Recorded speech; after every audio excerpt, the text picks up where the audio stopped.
शुरू करिए गौर की।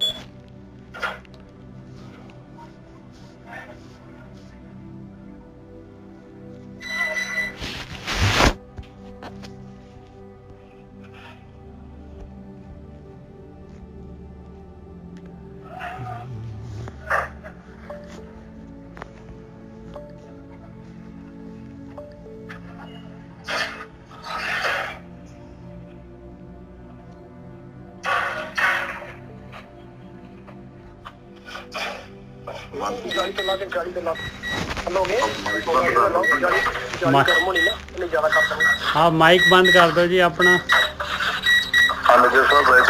खालसा वाहिगुरू जी की फतेह जी। खालसा वाहिगुरू जी की फतेह। वाहिगुरू जी सारी संगत।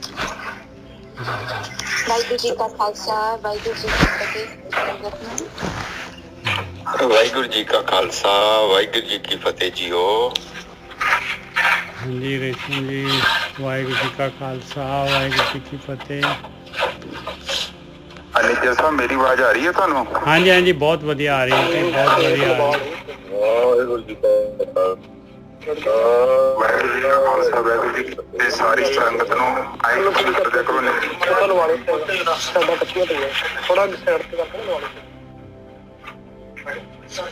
आओ ਵੀਰ ਜੀ ਇਹਨਾਂ ਦਾ ਮਾਈਕ ਬੰਦ ਕਰ ਦਿਓ ਜੀ। हाँ जी ये मन को जोत स्वरूप है, ये इन्हों ਦਾ ਮਾਈਕ नहीं कर देना जी।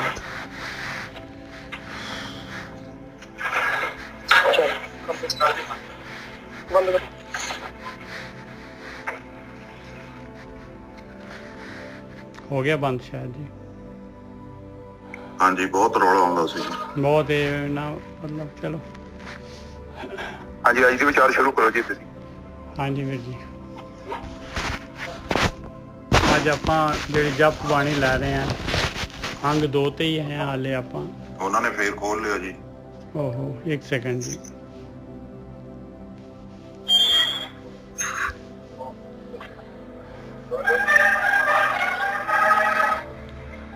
ਬੰਦ ਨਹੀਂ ਹੁੰਦਾ ਬਲੇ ਖੋਲਣਾ ਕਿੱਥੋਂ? नहीं बंद ਕੀਤਾ ਸੀਗਾ ਉਹਨਾਂ ਨੇ ਜੀ, ਫਿਰ ਖੋਲ ਲਿਆ ਉਹਨਾਂ ਨੇ, ਪਤਾ ਨਹੀਂ ਕੀ ਗੱਲ ਹੈ। एक सेकंड जी ਮੇਰੇ ਕੋਲ ਤਾਂ ਸਾਹ ਹਰਜਿੰਦਰ ਜੀ ਤੁਸੀਂ ਮਾਈਕ ਬੰਦ ਕਰੋ। ਦੀ ਆਵਾਜ਼ ਆ ਰਹੀ ਹੈ ਤੁਹਾਡੇ ਪੀਜਿਆਂ ਦੀ ਆਵਾਜ਼। ਹਾਂਜੀ ਇੱਕ ਮਿੰਟ ਸ਼ਾਇਦ ਇੱਧਰ ਆਉਂਦੀ। हाँ जी ਸੌਰੀ ਮੈਂ ਵੇਖਿਆ। हाँ जी ਹੁਣ ਹੋ ਗਿਆ ਜੀ। ਵਾਹਿਗੁਰੂ ਆਪਾਂ 2 ਨੰਬਰ ਅੰਗ ਤੋਂ ਗਿਆਨ ਸ਼ੁਰੂ ਕਰਨਾ ਹੈ ਜੀ।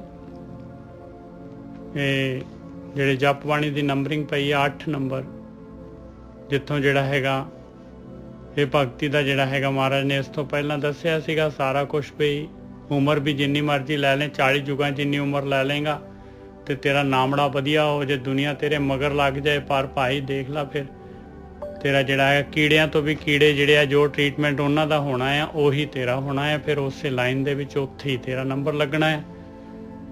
ਤੇ ਇਹ ਭਗਤੀ ਤੋਂ ਬਗੈਰ ਜਿਹੜਾ ਹੈਗਾ ਕੋਈ ਚੀਜ਼ ਕੋਈ ਸਿੱਕਾ ਨਹੀਂ ਚੱਲਦਾ ਉਸ ਮਾਲਕ ਪਰਮਾਤਮਾ ਦੇ ਦੇਸ਼ ਦੇ ਵਿੱਚ। ਇਸ ਕਰਕੇ ਜਿਹੜੇ ਸਵਾਸ ਮਿਲੇ ਹੋਏ ਆ ਇਹ ਸ਼ਿਵ ਔਰ ਸ਼ਕਤੀ ਦਾ ਮੇਲ ਹੋਇਆ ਪਿਆ ਹੈ ਤੇਰੇ ਕੋਲ। ਤੇਰੇ ਜੀਵ ਔਰ ਸਰੀਰ ਜਿਹੜਾ ਦੋਨਾਂ ਦਾ ਕੰਬੀਨੇਸ਼ਨ ਹੋਇਆ ਪਿਆ। ਸੁਨਹਿਰਾ ਅਵਸਰ ਮਿਲਿਆ ਹੋਇਆ ਆ ਤੇਰੇ ਕੋਲੇ, ਸੋਨੇ ਜੈਸਾ ਸਰੀਰ ਹੈਗਾ ਔਰ ਮਨ ਮਿਲਿਆ ਤੈਨੂੰ ਯਾਤਰਾ ਕਰਨ ਦੇ ਵਾਸਤੇ। ਸੁਰਤ ਹੈਗੀ ਆ ਤੇਰੀ ਤੇ ਕਰ ਲਾ ਪਿਆਰਿਆ, ਕਰ ਲਾ ਯਾਤਰਾ। ਹੁਣ ਆਪਾਂ 8 ਨੰਬਰ ਤੇ ਆਉਨੇ ਆ। ਸੁਣੈ ਸਿੱਧ ਪੀਰ ਸੁਰਨਾਥ। ਕਹਿੰਦੇ ਦੇਖ ਲਾ ਪਿਆਰਿਆ ਇਹ ਸਿਮਰਨ ਹੈਗਾ, ਇਹ ਨਾਮ ਹੈਗਾ, ਇਹਨੂੰ ਸੁਣਨ ਦੇ ਨਾਲ ਤੂੰ ਜਿਹੜਾ ਹੈਗਾ ਇਸੇ ਦੇ ਨਾਲ ਸਿੱਧੀ ਹੋਣੀ ਆ। ਇਹ ਲਿਵ ਵਾਲੇ ਰਸਤੇ ਤੇ, ਭਗਤੀ ਮਾਰਗ ਤੇ, ਇਹ ਆਤਮਾ ਵਾਲੇ ਰਸਤੇ ਦੇ ਉੱਤੇ ਜਿਸ ਕੰਮ ਦੇ ਵਾਸਤੇ ਆਇਆ ਆ ਇਸੇ ਦੇ ਨਾਲ ਸਿੱਧ ਬਣੇਗਾ, ਪੀਰ ਬਣ ਜਾਏਗਾ। ਦੇਖ ਭਗਤੀ ਕਰੇਗਾ, ਲੋਕੀ ਤੈਨੂੰ ਪੂਜਣ ਲੱਗ ਜਾਣਗੇ, ਲੋਕਾਂ ਦੇ ਵਿੱਚ ਸ਼ੋਭਾ ਹੋਣ ਲੱਗ ਜਾਏਗੀ ਤੇਰੀ। ਸੁਰ ਦੇਵਤੇ ਤੇ ਨਾਥ ਇਹ ਜਿਹੜੀਆਂ ਹੈਗੀਆਂ ਤੈਨੂੰ ਇਹ ਆ ਜਿਹੜੇ ਹੈਗੇ ਸਟੇਜਾਂ ਆ ਜਾਣਗੀਆਂ ਤੇਰੇ ਕੋਲ, ਇੰਨੀ ਤੇਰੀ ਸ਼ੋਭਾ ਹੋ ਜਾਏਗੀ ਨਾਮ ਦੇ ਸੁਣਨ ਦੇ ਨਾਲ। ਕਿਉਂਕਿ ਇਹ ਸੁਣਨਾ ਜਿਹੜਾ ਹੈਗਾ ਇਹ ਇੱਥੇ ਕਲੀਅਰ ਨਹੀਂ ਹੈਗਾ ਇਸ ਜਗ੍ਹਾ ਤੇ ਇਹਨੂੰ ਸਾਰੰਗ ਦੀ ਵਾਰ ਅਸੀਂ ਹੁਣੇ ਕਰਕੇ ਹੀ ਹਟੇ ਆ ਆਪਾਂ। ਸਾਰਿਆਂ ਨੇ ਦੇਖਿਆ ਉੱਤੇ ਨਾਏ ਸੁਣੇ ਸਭ ਸਿੱਧ ਹੈ ਰਿੱਧ ਪਿੱਛੇ ਆਵੇ। ਉੱਤੇ ਚਾਰੋਂ ਅੰਕ ਜਿਹੜੇ ਹੈਗੇ ਮਹਾਰਾਜ ਨੇ ਚੌਥੀ ਪਾਤਸ਼ਾਹੀ ਨੇ ਆਪ ਖੁਦ ਟੀਕਾ ਕੀਤਾ ਹੈ ਭਾਈ। ਇਹ ਜਪ ਬਾਣੀ ਦਾ ਉਹ ਪ੍ਰਮਾਣਿਤ ਸਾਰਿਆਂ ਤੋਂ ਪ੍ਰਮਾਣਿਤ ਟੀਕਾ ਹੈਗਾ ਭਾਈ। ਉਹ ਮਹਾਰਾਜ ਨੇ ਉੱਥੇ ਸੁਣਨ ਦਾ ਦੱਸਿਆ। ਕਿਹਨੂੰ ਸੁਣਨ ਦੇ ਨਾਲ? ਇਹ ਅੰਦਰ ਹੀ ਨਾਮ ਜਿਹੜਾ ਹੈਗਾ ਸ੍ਰਿਸ਼ਟੀ ਦੇ ਵਿੱਚ ਵੱਜ ਰਿਹਾ ਆ। ਨਾਮ ਆਪਾਂ ਨੇ ਸੁਣਨਾ ਹੈਗਾ। ਆਪਾਂ ਬਾਹਰਲਾ ਸ਼ੋਰ ਬਾਹਰਮੁਖੀ ਜਿਹੜੀ ਹੈਗੇ ਆਪਣੇ ਪ੍ਰਾਣ ਸ਼ਕਤੀ ਬਾਹਰ ਜਾ ਰਹੀ ਹੈ ਜਿਹੜੀ ਹੈ ਇਹ 9 ਦਰਵਾਜ਼ਿਆਂ ਤੋਂ ਜਿਆਦੇ 9 ਸਰ ਸੁੱਬਰ 10ਵੇਂ ਪੂਰੇ ਧਿਆਨ ਹਦ ਸੁਨ ਵਜਾਵੇਂ ਤੂਰੇ। ਜਿਆਦੇ 9 ਸਰੋਵਰ ਜਿਹੜੇ ਹੈਗੇ ਆ ਇਹਦੀ ਡਿਮਾਂਡ ਨਹੀਂ ਹੋਏਗੀ। ਐਕਸੈਸ ਐਨਰਜੀ ਜਿਹੜੀ ਹੈਗੀ ਆਪਾਂ ਇਹਨਾਂ ਦੇ ਵਿੱਚ ਜਾਇਆ ਨਹੀਂ ਕਰਾਂਗੇ ਕਿਉਂਕਿ ਜਿੰਨੀ ਕੁ ਐਨਰਜੀ ਜਿਹੜੀ ਹੈਗੀ ਆਪਾਂ ਨੂੰ ਆ ਦੁਨਿਆਵੀ ਜਿਹੜੀ ਹੈਗੀ ਸਰੀਰ ਜਿਹੜਾ ਹੈਗਾ ਚਲਾਉਣ ਦੇ ਵਾਸਤੇ ਜਿੰਨੀ ਕੁ ਪ੍ਰਾਣ ਸ਼ਕਤੀ ਚਾਹੀਦੀ ਆ ਉਹ ਤਾਂ ਆਪਾਂ ਨੂੰ ਉਨੀ ਤਾਂ ਦੇਣੀ ਪਊਗੀ। ਉਹ ਆਟੋਮੈਟਿਕਲੀ ਲੈ ਲੈਣੀ ਆ। ਪਰ ਜਿਹੜਾ ਹੈਗਾ ਜਿਹੜੀ ਨੀਡ ਦੇ ਅਨੁਸਾਰ ਜਿੰਨੀ ਨੀਡ ਹੈਗੀ, ਪਰ ਜੇ ਗਰੀਡ ਕਰਾਂਗੇ, ਜੇ ਲਾਲਚ ਕਰਕੇ ਜਿਹੜਾ ਕਾਮ ਕ੍ਰੋਧ ਦੇ ਵਿੱਚ ਹੀ ਸਾਰੀ ਪ੍ਰਾਣ ਸ਼ਕਤੀ ਉਡਾ ਦਾਂਗੇ ਆਪਾਂ ਤੇ ਫਿਰ ਭਾਈ ਇਹ ਗੱਲ ਨਹੀਂ ਬਣੇਗੀ। ਉਹੀ ਪ੍ਰਾਣ ਸ਼ਕਤੀ ਹੈ। ਮਹਾਰਾਜ ਕਹਿੰਦੇ 9 ਸਰ ਸੁਭਰ 9 ਮੇਰੇ ਦਰਵਾਜ਼ੇ ਜਿੱਥੋਂ ਦੀ ਪ੍ਰਾਣ ਸ਼ਕਤੀ ਜਾ ਰਹੀ ਹੈ 9 ਦਰ ਹੈਗੇ ਸਰੀਰ ਦੇ। ਕਹਿੰਦੇ ਇਹਨਾਂ ਦੇ ਉੱਤੇ ਦੇਖ ਧਿਆਨ ਦੇ ਇਸ ਦੇ ਉੱਤੇ ਇਹ ਪ੍ਰਾਣ ਸ਼ਕਤੀ ਨੂੰ ਜਿਹੜਾ ਹੈਗਾ 10ਵੇਂ ਦਵਾਰ ਵੱਲ ਲੈ ਕੇ ਜਾ ਤਾਂ ਇਹ ਨਾਮ ਸੁਣਨਾ ਸ਼ੁਰੂ ਹੋਏਗਾ। ਤਾਂ ਤੇਰੇ ਅੰਦਰ ਮੀਲ ਪੱਥਰ ਆ ਜਾਣਗੇ। ਇਹ ਥੋੜੇ ਦਿਨਾਂ ਦੇ ਵਿੱਚ ਹੀ ਸੁਣੈ ਸਿੱਧ ਪੀਰ। ਇਹ ਸੁਣੀਏ ਨਹੀਂ ਲਿਖਿਆ ਹੋਇਆ ਕਿਉਂਕਿ ਰਾਣੇ ਨੂੰ ਬਿਹਾਰੀ ਨਹੀਂ ਹੈਗੀ। ਸੁਣੀਏ ਦਾ ਮਤਲਬ ਹੈ ਜੇ ਤੁਸੀਂ ਸੁਣੋ ਨਾ। ਕਹਿੰਦੇ ਸੁਣੈ ਜੇ ਸੁਣੇਗਾ ਤਾਂ ਜਿਹੜਾ ਵੀ ਸੁਣੂਗਾ ਤਾਂ ਸਿੱਧ ਪੀਰ ਸੁਰਨਾਥ। ਸੁਣੈ ਧਰਤ ਤਵਲ ਆਕਾਸ਼। ਦੇਖੇ ਸਾਰੀ ਸ੍ਰਿਸ਼ਟੀ ਜਿਹੜੀ ਹੈਗੀ ਧਰਤੀ ਪਹਾੜ ਆਕਾਸ਼ ਇਹਦੀ ਤੈਨੂੰ ਸੋਝੀ ਆ ਜਾਏਗੀ। ਇਹ ਕਾਹਦੇ ਵਾਸਤੇ ਬਣਾਇਆ? ਕੀ ਹੈਗਾ ਇਹ ਕੀ ਹੈ? ਇਹ ਸੱਚ ਹੈਗਾ ਜਾਂ ਇਹਦੇ ਪਿੱਛੇ ਕੋਈ ਤਾਕਤ ਹੈਗੀ ਆ? ਇਹ ਕਿਵੇਂ ਬਣੇ ਹੋਏ ਆ? ਕਾਹਦੇ ਨਾਲ ਬਣੇ ਹੋਏ ਆ? ਕਿਵੇਂ ਖੜੇ ਹੋਏ ਆ? ਸੁਣੈ ਦੀਪ ਲੋ ਪਾਤਾਲ। ਤੈਨੂੰ ਜਿਸ ਧਰਤੀ ਤੇ ਹੈਗਾ ਤੂੰ ਇਹਦੇ ਦੀਪ ਇਹ ਸਮੁੰਦਰ ਇਹ ਪਤਾਲ ਜਿਹਨੂੰ ਕਹਿੰਦੇ 42 ਲੱਖ ਜੀਵ ਜਿਹੜੇ ਪਤਾਲ ਦੇ ਵਿੱਚ ਹੈ 42 ਲੱਖ ਜਿਹੜੇ ਆ ਧਰਤੀ ਦੇ ਉੱਤੇ ਹੈਗੇ। ਲੋਕ ਇਹਦੇ ਬਾਰੇ ਤੈਨੂੰ ਗਿਆਨ ਹੋ ਜਾਏਗਾ ਧਰਤੀ ਦੇ ਬਾਰੇ। ਸੁਣੈ ਪੋ ਨਾ ਸਕੇ ਕਾਲ। ਦੇਖ ਲਾ ਪਿਆਰਿਆ ਕਾਲ ਜਿਹੜਾ ਹੈਗਾ ਬਾਰ ਆਉਣਾ ਹੈ। ਇੱਧਰ ਦੇਖ ਲਾ ਅੱਗੇ ਜਿਹੜੇ ਹੈਗੇ ਜਾਣ ਵਾਲੇ ਹੁੰਦੇ ਆ ਜਾ ਰਹੇ ਆ।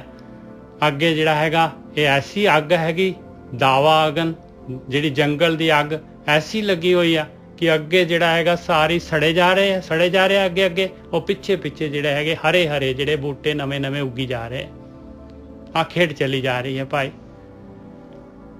ਸੁਣਿਆ ਪੋ ਨਾ ਸਕੇ ਕਾਲ। ਉਹ ਕਾਲ ਜਿਹੜਾ ਹੈਗਾ ਤੈਨੂੰ ਨਹੀਂ ਪੋ ਸਕੇਗਾ। ਤੇਰੀ ਯਾਤਰਾ ਪੂਰੀ ਹੋ ਜਾਏਗੀ। ਦੁਬਾਰਾ ਫਿਰ ਜਨਮ ਮਰਨ ਦਾ ਗੇੜਾ ਨਹੀਂ ਲੱਗੇਗਾ ਤੇਰਾ। ਇਹ 84 ਲੱਖ ਜੂਨਾਂ ਦੇ ਵਿੱਚ ਨਹੀਂ ਜਿਹੜਾ ਹੈਗਾ ਭਟਕੇਗਾ। ਨਾਨਕ ਭਗਤਾਂ ਸਦਾ ਵਿਗਾਸ।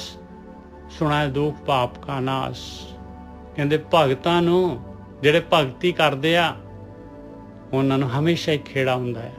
ਹਮੇਸ਼ਾ ਹੀ ਖੇੜੇ ਦੇ ਵਿੱਚ ਰਹਿੰਦੇ ਆ। ਕੋਈ ਉਹਨਾਂ ਨੂੰ ਉਦਾਸੀ ਨਹੀਂ ਹੁੰਦੀ। ਵਿਕਸਿਤ ਰਹਿੰਦੇ ਆ। ਉਹਨਾਂ ਦੀ ਮੱਤ ਵਿਕਸਿਤ ਹੁੰਦੀ ਆ। ਉਹਨਾਂ ਦਾ ਮਨ ਵਿਕਸਿਤ ਹੁੰਦਾ ਹੈ। ਉਹਨਾਂ ਦੀ ਬੁੱਧੀ ਵਿਕਸਿਤ ਹੁੰਦੀ ਹੈ। ਨਾਨਕ ਭਗਤਾਂ ਸਦਾ ਵਿਗਾਸ। ਸੁਣੈ ਦੁੱਖ ਪਾਪ ਕਾ ਨਾਸ। ਆਹੀ ਹੈ ਪਿਆਰਿਆ ਤੇਰੇ ਜਿਹੜਾ ਜਿੰਨਾ ਵੀ ਤੇਰੇ ਜਿਹੜੇ ਹੈਗੇ ਕਰਮਾਂ ਦਾ ਲੇਖਾ ਹੈਗਾ, ਜਿੰਨਾ ਕਾਰਨ ਸਰੀਰ ਹੈਗਾ, ਜਿੰਨੇ ਪਾਪ ਕੀਤੇ ਆ, ਜਿੰਨੇ ਦੁੱਖ ਤੈਨੂੰ ਮਿਲਣੇ ਆ, ਸਾਰਿਆਂ ਦਾ ਨਾਸ ਕਰਨਾ ਆ ਤੇ ਨਾਮ ਨੂੰ ਸੁਣਨਾ ਪਊਗਾ ਪਿਆਰਿਆ। ਨਾਮ ਨੂੰ ਸੁਣਨਾ ਪਊਗਾ। ਸੁਣੈ ਸਿੱਧ ਪੀਰ ਸੁਰਨਾਥ। ਸੁਣੈ ਧਰਤ ਤਵਲ ਆਕਾਸ਼। ਹਾਂਜੀ ਵੀਰ ਜੀ। ਹਾਂਜੀ ਠੀਕ ਹੈ ਜੀ।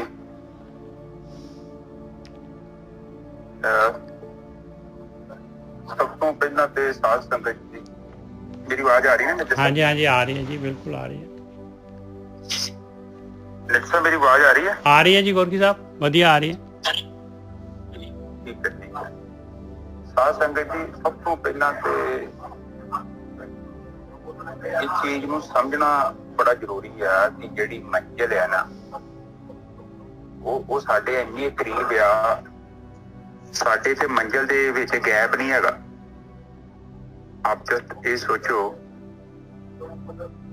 ਇੱਕ ਤੇ ਮੰਜ਼ਿਲ ਹੋਵੇ ਨਾ, ਕੋਈ ਦੂਰ ਹੋਵੇ ਤੇ ਆਪਾਂ ਇੱਕ ਟਰੈਵਲ ਕਰਨਾ, ਤੇ ਕੋਈ ਇੱਕ ਚੀਜ਼ ਗੱਲ ਹੋ ਰਿਹਾ। ਪਰ ਜਿਹੜੀ ਅਧਿਆਤਮਿਕ ਜਿਹੜੀ ਯਾਤਰਾ ਹੈ, ਉਹਦੇ ਵਿੱਚ ਸਫ਼ਰ ਜ਼ਰੂਰ ਬੰਦਾ ਕਰਦਾ ਹੈ, ਪਰ ਮੰਜ਼ਿਲ ਦੂਰ ਨਹੀਂ ਹੈਗੀ। ਅਸੀਂ ਮੰਜ਼ਿਲ ਦੇ ਅੰਦਰ ਹੀ ਹਾਂ। ਕਹਿਣ ਤੋਂ ਭਾਵ ਇਹ ਆ ਕਿ ਜਿੱਦਾਂ ਮਛਲੀ ਆ, ਹੁਣ ਮਛਲੀ ਜਦੋਂ ਚਾਹਵੇ ਸਮੁੰਦਰ ਨੂੰ ਮਿਲਣਾ ਤੇ ਹੈ ਤੇ ਮਛਲੀ ਉਹਦੇ ਅੰਦਰ ਹੀ। ਉਹੀ ਅਵਸਥਾ ਸਾਡੀ ਆ। ਅਸੀਂ ਬ੍ਰਹਮ ਦੇ ਅੰਦਰ ਆ। ਆਪ ਇਸ ਚੀਜ਼ ਨੂੰ ਅੰਡਰਸਟੈਂਡ ਕਰੋ। ਜੇਕਰ ਆਪਾਂ ਸੋਚੀਏ ਨਾ ਕਿ ਬ੍ਰਹਮ ਕਿਤੇ ਹੋ ਰਿਹਾ ਤੇ ਅਸੀਂ ਕਿਤੇ ਹੋ ਰਹੇ ਹਾਂ, ਉਹ ਬ੍ਰਹਮ ਨਹੀਂ ਹੈਗਾ। ਦੇਖੋ, ਅਵਤਾਰ ਪੁਰਸ਼ ਹੋਣੇ, ਗੁਰੂ ਹੋਣੇ, ਇਹ ਦੇਵੀ ਦੇਵਤੇ ਹੋਣੇ, ਇਹ ਜਿਹੜੇ ਹੁੰਦੇ ਭਗਵਾਨ ਹੁੰਦੇ ਆ। ਪਰਮਾਤਮਾ ਜਨਮ ਨਹੀਂ ਲੈਂਦਾ। ਪਰਮਾਤਮਾ ਬਹੁਤ ਜ਼ਿਆਦਾ ਵਿਸ਼ਾਲ ਹੈ, ਵੱਡਾ, ਕਾਫੀ ਵੱਡਾ ਹੈ। ਉਹ ਇੱਕ ਸ਼ਕਤੀ ਹੈ, ਉਹ ਕਾਫੀ ਵੱਡੀ ਸ਼ਕਤੀ ਹੈ ਕਿ ਉਹ ਕਹਿ ਨਹੀਂ ਸਕਦਾ ਕਿ ਕਿੰਨੀ ਵੱਡੀ ਹੈ। ਤੇ ਪਰਮਾਤਮਾ ਖੁਦ ਨਹੀਂ ਜਨਮ ਲੈਂਦਾ। ਅਵਤਾਰ ਆਉਂਦੇ ਨੇ, ਗੁਰੂ ਆਉਂਦੇ ਨੇ, ਦੇਵੀ ਦੇਵਤੇ ਆਉਂਦੇ ਨੇ, ਭਗਤ ਆਉਂਦੇ ਨੇ, ਇਹ ਚੀਜ਼ਾਂ ਸਾਰੀਆਂ ਆਉਂਦੀਆਂ ਨੇ। ਪਰਮਾਤਮਾ ਖੁਦ ਨਹੀਂ ਆਉਂਦਾ, ਕਿਉਂਕਿ ਉਹ ਤੇ ਖੁਦ ਆਇਆ ਹੋਇਆ ਹੈ। ਉਹਦੇ ਅੰਦਰ ਤੇ ਹੈ ਸਭ ਕੁਝ, ਜੋਤ ਉਹਦੀ ਹੈ। ਇਸ ਕਰਕੇ ਮਨ 'ਚ ਪਹਿਲਾਂ ਕਲੀਅਰ ਹੋਣਾ ਬੜਾ ਜ਼ਰੂਰੀ ਹੈ ਕਿ ਆਪਾਂ ਜਿੱਥੇ ਖਲੋਤੇ ਆ ਨਾ, ਮੰਜ਼ਿਲ ਉੱਥੇ ਆ। ਬਹੁਤ ਬਰੀਕ, ਇੰਨਾ ਬਰੀਕ ਸਾਡੇ ਅੰਦਰ ਨਾ ਇੱਕ ਛੋਟੀ ਜਿਹੀ ਚੀਜ਼ ਹੈਗੀ ਹੈ ਬਸ, ਅਗਿਆਨ ਕਿ ਅਸੀਂ ਜਦੋਂ ਜੀਵ ਮਤਲਬ ਆਪਣੇ ਆਪ ਨੂੰ ਦੇਹ ਸਮਝ ਲੈਂਦਾ, ਉਹ ਫਿਰ ਕੀ ਕਰਦਾ, ਉਹਦੇ ਨਾਲ ਫਿਰ ਚੇਤਨਾ ਵੱਜ ਜਾਂਦੀ ਆ। ਔਰ ਉਹ ਚੇਤਨਾ ਵੱਜਣ ਦੇ ਨਾਲ ਕੀ ਹੁੰਦਾ ਕਿ ਉਸ ਤੋਂ ਬਾਅਦ ਇਹਦੀ ਕਿਰਿਆ ਸ਼ੁਰੂ ਹੋ ਜਾਂਦੀ। ਇਹਦੇ ਵਿੱਚ ਇੱਕ ਪੜਦਾ ਵਾ, ਉਹ ਪੜਦਾ ਹੈ ਵਿਚਾਰ। ਵਿਚਾਰ ਹੀ ਸਾਡੇ ਜੀਵਨ ਨੂੰ ਚਲਾਉਂਦੇ ਨੇ। ਔਰ ਜਿੱਦਾਂ ਦੇ ਸਾਡੇ ਅੰਦਰ ਚਿੰਤਨ ਹੋਊਗਾ, ਸਾਡਾ ਜੀਵਨ ਵੀ ਉਦਾਂ ਦਾ ਹੀ ਬਣ ਜਾਣਾ। ਜੀਵਨ ਸਾਡਾ ਜਿਹੜਾ ਹੈ ਨਾ, ਬਿਲਕੁਲ ਉਸੇ ਹੀ ਤਰੀਕੇ ਨਾਲ ਚੱਲੂਗਾ ਜਿਸ ਕਿਸਮ ਦੇ ਸਾਡੇ ਅੰਦਰ ਵਿਚਾਰ ਨੇ, ਜਿਸ ਕਿਸਮ ਦਾ ਅਸੀਂ ਸੋਚਦੇ ਹਾਂ। ਸਾਡੇ ਅੰਦਰ ਜਿਹੜਾ ਕਾਰਨ ਸਰੀਰ ਵੀ ਉਸੇ ਹੀ ਤਰ੍ਹਾਂ ਦਾ ਹੈ। ਤੇ ਸੋ ਇਹ ਜਿਹੜੀ ਯਾਤਰਾ ਹੈ ਯਾਤਰਾ ਜ਼ਰੂਰ ਆ, ਪਰ ਯਾਤਰਾ ਆਪਾਂ ਕਿਤੇ ਜਾਣਾ ਨਹੀਂ ਆ। ਇਸੇ ਲਈ ਜਿੰਨਾ ਵੀ ਆਪ ਬਾਣੀ ਸਰਵਣ ਕਰ ਰਹੇ ਹੋ ਨਾ, ਉਹ ਬਾਰ-ਬਾਰ ਇਹੋ ਕਹਿ ਰਹੇ ਨੇ, ਘਰ ਮੇਂ ਹੀ ਠਾਕੁਰ ਨਜ਼ਰ ਨਾ ਆਵੇ, ਗੁਰਮੁਖ ਹੋਵੇ ਕਾਇਆ ਖੋਜੇ, ਹੋਰ ਸਭ ਪਰਮ ਬੁਲਾਏ। ਮਤਲਬ ਕਿਉਂ ਕਹਿ ਰਹੇ ਨੇ ਇਹ ਚੀਜ਼ ਨੂੰ ਆਪਨੇ ਨੋਟਿਸ ਕੀਤਾ? ਉਹਦਾ ਕਾਰਨ ਇਹੋ ਹੀ ਹੈ ਕਿ ਉਹਨਾਂ ਨੇ ਜਦੋਂ ਲੱਭੀ ਚੀਜ਼ ਤੇ ਉਹਨਾਂ ਨੇ ਫਿਰ ਇਹ ਚੀਜ਼ ਨੂੰ ਲਿਖਿਆ, ਕਿਉਂਕਿ ਸਾਡੇ ਚ ਤੇ ਬ੍ਰਹਮ ਦੇ ਵਿੱਚ ਕੋਈ ਭੇਦ ਨਹੀਂ ਹੈਗਾ। केवल इतना फर्क क्या कि जब हम होते तब तुम नहीं, जब तुम होते तब हम नहीं। ਜਦੋਂ ਵਿਚਾਰ ਆ ਜਾਂਦਾ ਹੈ, ਸੰਸਾਰ ਪੈਦਾ ਹੋ ਜਾਂਦਾ ਹੈ। ਵਿਚਾਰ ਗਿਆ ਤੇ ਸੰਸਾਰ ਵੀ ਨਹੀਂ ਹੈਗਾ, ਸੰਸਾਰ ਨਹੀਂ ਹੈਗਾ ਤੇ ਅਸੀਂ ਵੀ ਨਹੀਂ ਹੈਗੇ, ਬ੍ਰਹਮ ਹੋ ਜਾਂਦੇ ਹਾਂ। ਕਹਿਣ ਤੋਂ ਭਾਵ ਹੈ ਕਿ ਬੂੰਦ ਸਾਗਰ 'ਚ ਗਈ, ਸਾਗਰ ਹੋ ਗਈ। ਜਦੋਂ ਵਿਚਾਰ ਆਇਆ, ਬੂੰਦ ਸਾਗਰ 'ਚ ਬਾਹਰ ਆ ਜਾਂਦੀ, ਅਸੀਂ ਛੋਟੀ ਜਿਹੀ ਇਕਾਈ ਬਣ ਜਾਂਦੇ ਹਾਂ। ਔਰ ਜਦੋਂ ਅਸੀਂ ਸਮੁੰਦਰ 'ਚ ਚੱਲ ਜਾਂਦੇ ਹਾਂ, ਫਿਰ ਸਮੁੰਦਰ ਦਾ ਹੀ ਰੂਪ ਹੋ ਜਾਂਦੇ ਹਾਂ। ਸੋ ਇਹ ਚੀਜ਼ ਨੂੰ ਆਪਣੇ ਹਮੇਸ਼ਾ ਧਿਆਨ 'ਚ ਰੱਖਣਾ ਹੈ, ਕਿਉਂਕਿ ਆਪਾਂ ਕਿਤੇ ਜਾਣਾ ਨਹੀਂ ਹੈ। ਇਹ ਨਹੀਂ ਆ ਕਿ ਮਨ 'ਚ ਧਾਰਿਆ ਹੋਵੇ ਕਿ ਆਪਾਂ ਕਿਸੇ ਜਗ੍ਹਾ ਤੇ ਪਹੁੰਚਣਾ। ਆਪਾਂ ਕਿਤੇ ਨਹੀਂ ਪਹੁੰਚਣਾ। ਅਸੀਂ ਕੇਵਲ ਸਵੈ ਦੇ ਵਿੱਚ ਅਸਥ ਹੋਣਾ ਹੈ, ਆਪਣੇ ਆਪ ਦੇ ਵਿੱਚ ਸਥਿਤ ਹੋਣਾ ਹੈ। ਜਿੱਦਾਂ ਅਸੀਂ ਆਪਣੇ ਮੂਲ ਤੋਂ ਟੁੱਟੇ ਹੋਏ ਹਾਂ, ਆਪਣੀ ਆਤਮਾ ਤੋਂ ਹੀ ਬਾਹਰ ਆ ਗਏ। ਜਿਹੜੀ ਸਾਡੀ ਸੁਰਤੀ ਆ, ਉਹ 9 ਦਰਵਾਜ਼ਿਆਂ ਦੇ ਰਾਹੀਂ ਗਤੀ ਕਰ ਰਹੀ ਹੈ। ਜਦੋਂ ਸੁਰਤੀ ਆਤਮ ਤੱਤ 'ਚ ਲੀਨ ਹੋ ਜਾਂਦੀ ਹੈ ਤੇ ਫਿਰ ਮਨ ਵੀ ਨਹੀਂ ਉੱਥੇ ਹੈਗਾ।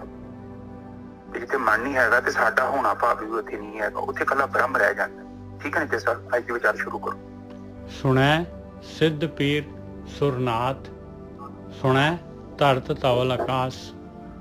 ਕਹਿੰਦੇ ਜਦ ਤੂੰ ਧਿਆਨ ਸਿਮਰਨ ਜਿਹੜਾ ਹੈਗਾ ਅੰਦਰ ਆਪਣੇ ਜਿਹੜਾ ਹੈਗਾ ਵੜੇਗਾ ਤੇ ਥੋੜੇ ਸਮੇਂ ਦੇ ਵਿੱਚ ਹੀ, ਥੋੜੀ ਕਾਲਨਾ ਦੇ ਨਾਲ ਹੀ ਜਿਹੜਾ ਹੈਗਾ ਤੈਨੂੰ ਨਾਮ ਸੁਣਨਾ ਸ਼ੁਰੂ ਹੋ ਜਾਏਗਾ ਤੇ ਤੈਨੂੰ ਥੋੜੀ ਥੋੜੀ ਸਿੱਧੀ ਪ੍ਰਾਪਤ ਹੋਣੀ ਸ਼ੁਰੂ ਹੋ ਜਾਏਗੀ।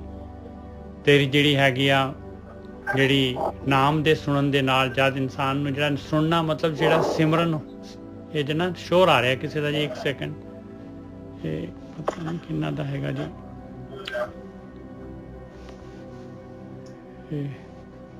ਹਾਂਜੀ ਬੰਦ ਹੋ ਗਿਆ।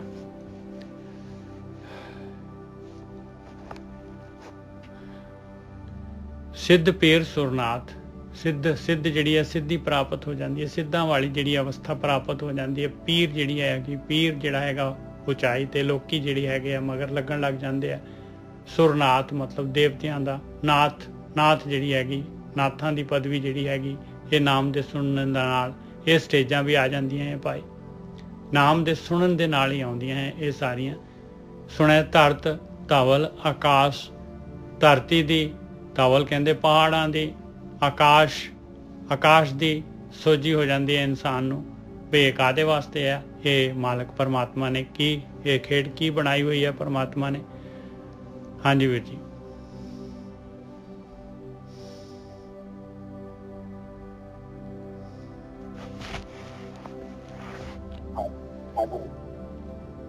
ਮੇਜਰ ਸਾਹਿਬ ਜਿਹੜੀ ਨਾ ਸੁਣਨ ਦੀ ਗੱਲ ਕੀਤੀ ਆ, ਔਰ ਪਰਮਾਤਮਾ ਦੇ ਨਾਮ ਨੂੰ ਸੁਣਨ ਦੀ ਗੱਲ ਕੀਤੀ ਹੈ। ਹਾਂਜੀ ਬਿਲਕੁਲ। ਹੁਣ ਜਿਹੜਾ ਪਰਮਾਤਮਾ ਦਾ ਨਾਮ ਹੈ ਨਾ, ਉਹ ਕੋਈ ਆਵਾਜ਼ ਨਹੀਂ ਹੈ। ਜਿਹੜੀ ਸਾਡੀ ਆਤਮਾ ਹੈ ਨਾ, ਉਹਦੇ ਅੰਦਰ ਜਦੋਂ ਅਸੀਂ ਪ੍ਰਵੇਸ਼ ਕਰਦੇ ਹਾਂ ਤਾਂ ਕੋਈ ਆਵਾਜ਼ ਨਹੀਂ ਹੈ। ਉਸ ਆਵਾਜ਼ ਰਹਿਤ ਅਵਸਥਾ ਦੇ ਵਿੱਚ ਅਸੀਂ ਜਦੋਂ ਪਰਮਾਤਮਾ ਨੂੰ ਸੁਣਦੇ ਹਾਂ, ਕਿਉਂਕਿ ਪਰਮਾਤਮਾ ਕੋਈ ਆਵਾਜ਼ ਨਹੀਂ ਹੈ।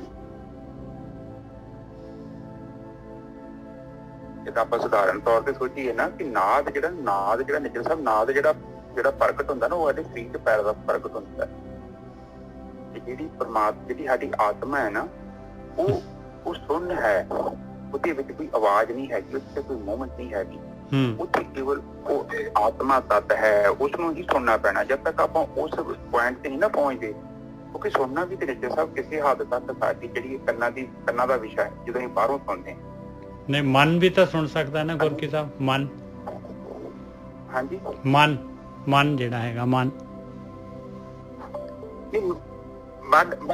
ਨਹੀਂ ਨਿਜਰ ਸਾਹਿਬ ਉਸ ਤਰ੍ਹਾਂ ਦਾ ਮਨ ਹੁੰਦਾ ਨਹੀਂ। ਮਨ ਤੋਂ ਭਾਵੇਂ ਸਾਡੀ ਚਿੰਤਨਤਾ ਦਾ ਵਿਚਾਰ ਸ਼ਕਤੀ, ਜਦੋਂ ਮਨ ਵਿਚਾਰ ਰੋਕੇ ਤੇ ਮਨ ਵੀ ਰੁਕ ਗਿਆ। ਉੱਥੇ ਸਾਡੀ ਜਿਹੜੀ ਸੁਰਤੀ ਸੁਣਦੀ ਹੈ। ਜਦੋਂ ਆਪ ਸਮਾਧੀ ਲੀਨ ਹੋ ਜਾਂਦੇ, ਨਿਰਵਿਚਾਰ ਹੋ ਜਾਂਦੇ ਨਾ, ਉੱਥੇ ਸਾਡੀ ਸੁਰਤੀ ਤੇ ਸੁਣਨਾ ਉਸ ਅਵਸਥਾ ਨੂੰ, ਉਸ ਨਾਮ ਨੂੰ, ਉਸ ਨਾਦ ਨੂੰ। ਕਿਉਂਕਿ ਨਾਦ ਜਿਹੜਾ ਕੰਨਾਂ ਚ ਸੁਣਦਾ ਨੇ, ਇੱਕ ਅਲੱਗ ਚੀਜ਼ ਹੈ। ਤੁਸੀਂ ਅੰਦਰ ਜਾਓਗੇ, ਤੁਹਾਡੇ ਅੰਦਰ ਇੱਕ ਵੱਖਰਾ ਨਾਦ ਵੱਜਣਾ, ਪ੍ਰਾਣ ਊਰਜਾ ਨਾਲ ਵੱਜਣਾ। ਉਹ ਨਾਦ ਜਿਹੜਾ ਹੈ ਨਾ, ਉਹ ਤੁਹਾਡੀ ਸੁਰਤੀ ਨੇ ਸੁਣਨਾ। ਕਿਉਂਕਿ ਆਹ ਜਿਹੜੇ ਕੰਨ ਹੈ ਨਾ, ਇਹ ਬਾਹਰੀ ਆਵਾਜ਼ ਨੂੰ ਕੈਚ ਕਰਦੇ, ਅੰਦਰ ਦੀ ਆਵਾਜ਼ ਥੋੜੀ ਕੈਚ ਕਰਦੇ ਤੁਹਾਡੀ। ਤੇ ਮਨ ਫਿਰ ਜਿਹੜਾ ਹੈਗਾ ਨਾ, ਮਨ ਆਪਣੇ ਸੁਰਤੀ ਮਨ ਨੂੰ ਹੀ ਗਾਈਡ ਕਰ ਰਹੀ ਹੈ ਨਾ ਗੁਰਕੀ ਸਾਹਿਬ। ਦੁਬਾਰਾ ਬੋਲੋ। ਮੈਂ ਕਿਹਾ ਸੁਰਤੀ ਆਪਣੀ ਜਿਹੜੀ ਹੈ ਮਨ ਨੂੰ ਗਾਈਡ ਕਰ ਰਹੀ ਹੈ ਨਾ। ਸੁਰਤ ਜਿਹੜੀ ਹੈਗੀ, ਸੁਰਤ ਦੇ ਪਿੱਛੇ ਆਪਣਾ ਮਨ ਹੁੰਦਾ ਹੈ। ਹਾਂ, ਪਰ ਜਿਹੜਾ ਮਨ ਹੈ ਨਾ ਨਿਜਰ ਸਾਹਿਬ, ਮਨ ਜਿਹੜਾ ਹੈ ਨਾ, ਮਨ ਤੇ ਉੱਥੇ ਰਹਿੰਦਾ ਹੀ ਨਹੀਂ ਨਾ। ਜਦੋਂ ਤੁਸੀਂ ਨਿਰਵਿਚਾਰ ਹੋ ਜਾਂਦੇ, ਜਦੋਂ ਵੀ ਆਪਾਂ ਨਾਦ ਸੁਣਿਆ, ਪਰਮਾਤਮਾ ਨੂੰ ਸੁਣਿਆ ਨਾ, ਉੱਥੇ ਮਨ ਨਹੀਂ ਮੌਜੂਦ ਹੈਗਾ। ਉੱਥੇ ਫਿਰ ਜੀਓ ਤਾਂ ਰਹੇਗਾ ਨਾ, ਜੀਓ। ਉੱਥੇ ਜਿਹੜੀ ਜੋਤੀ ਹੈ ਨਾ, ਜੋਤ ਰਲੀ, ਜਿਹੜੀ ਜੋਤੀ ਹੈ ਨਾ, ਜੋਤ ਚ ਰਲ ਜਾਂਦੀ ਹੈ। ਜਿਹੜੀ ਆਤਮਾ ਚ ਸੁਰਤੀ ਚਲ ਜਾਂਦੀ ਹੈ ਵਾਪਸ। ਠੀਕ ਹੈ।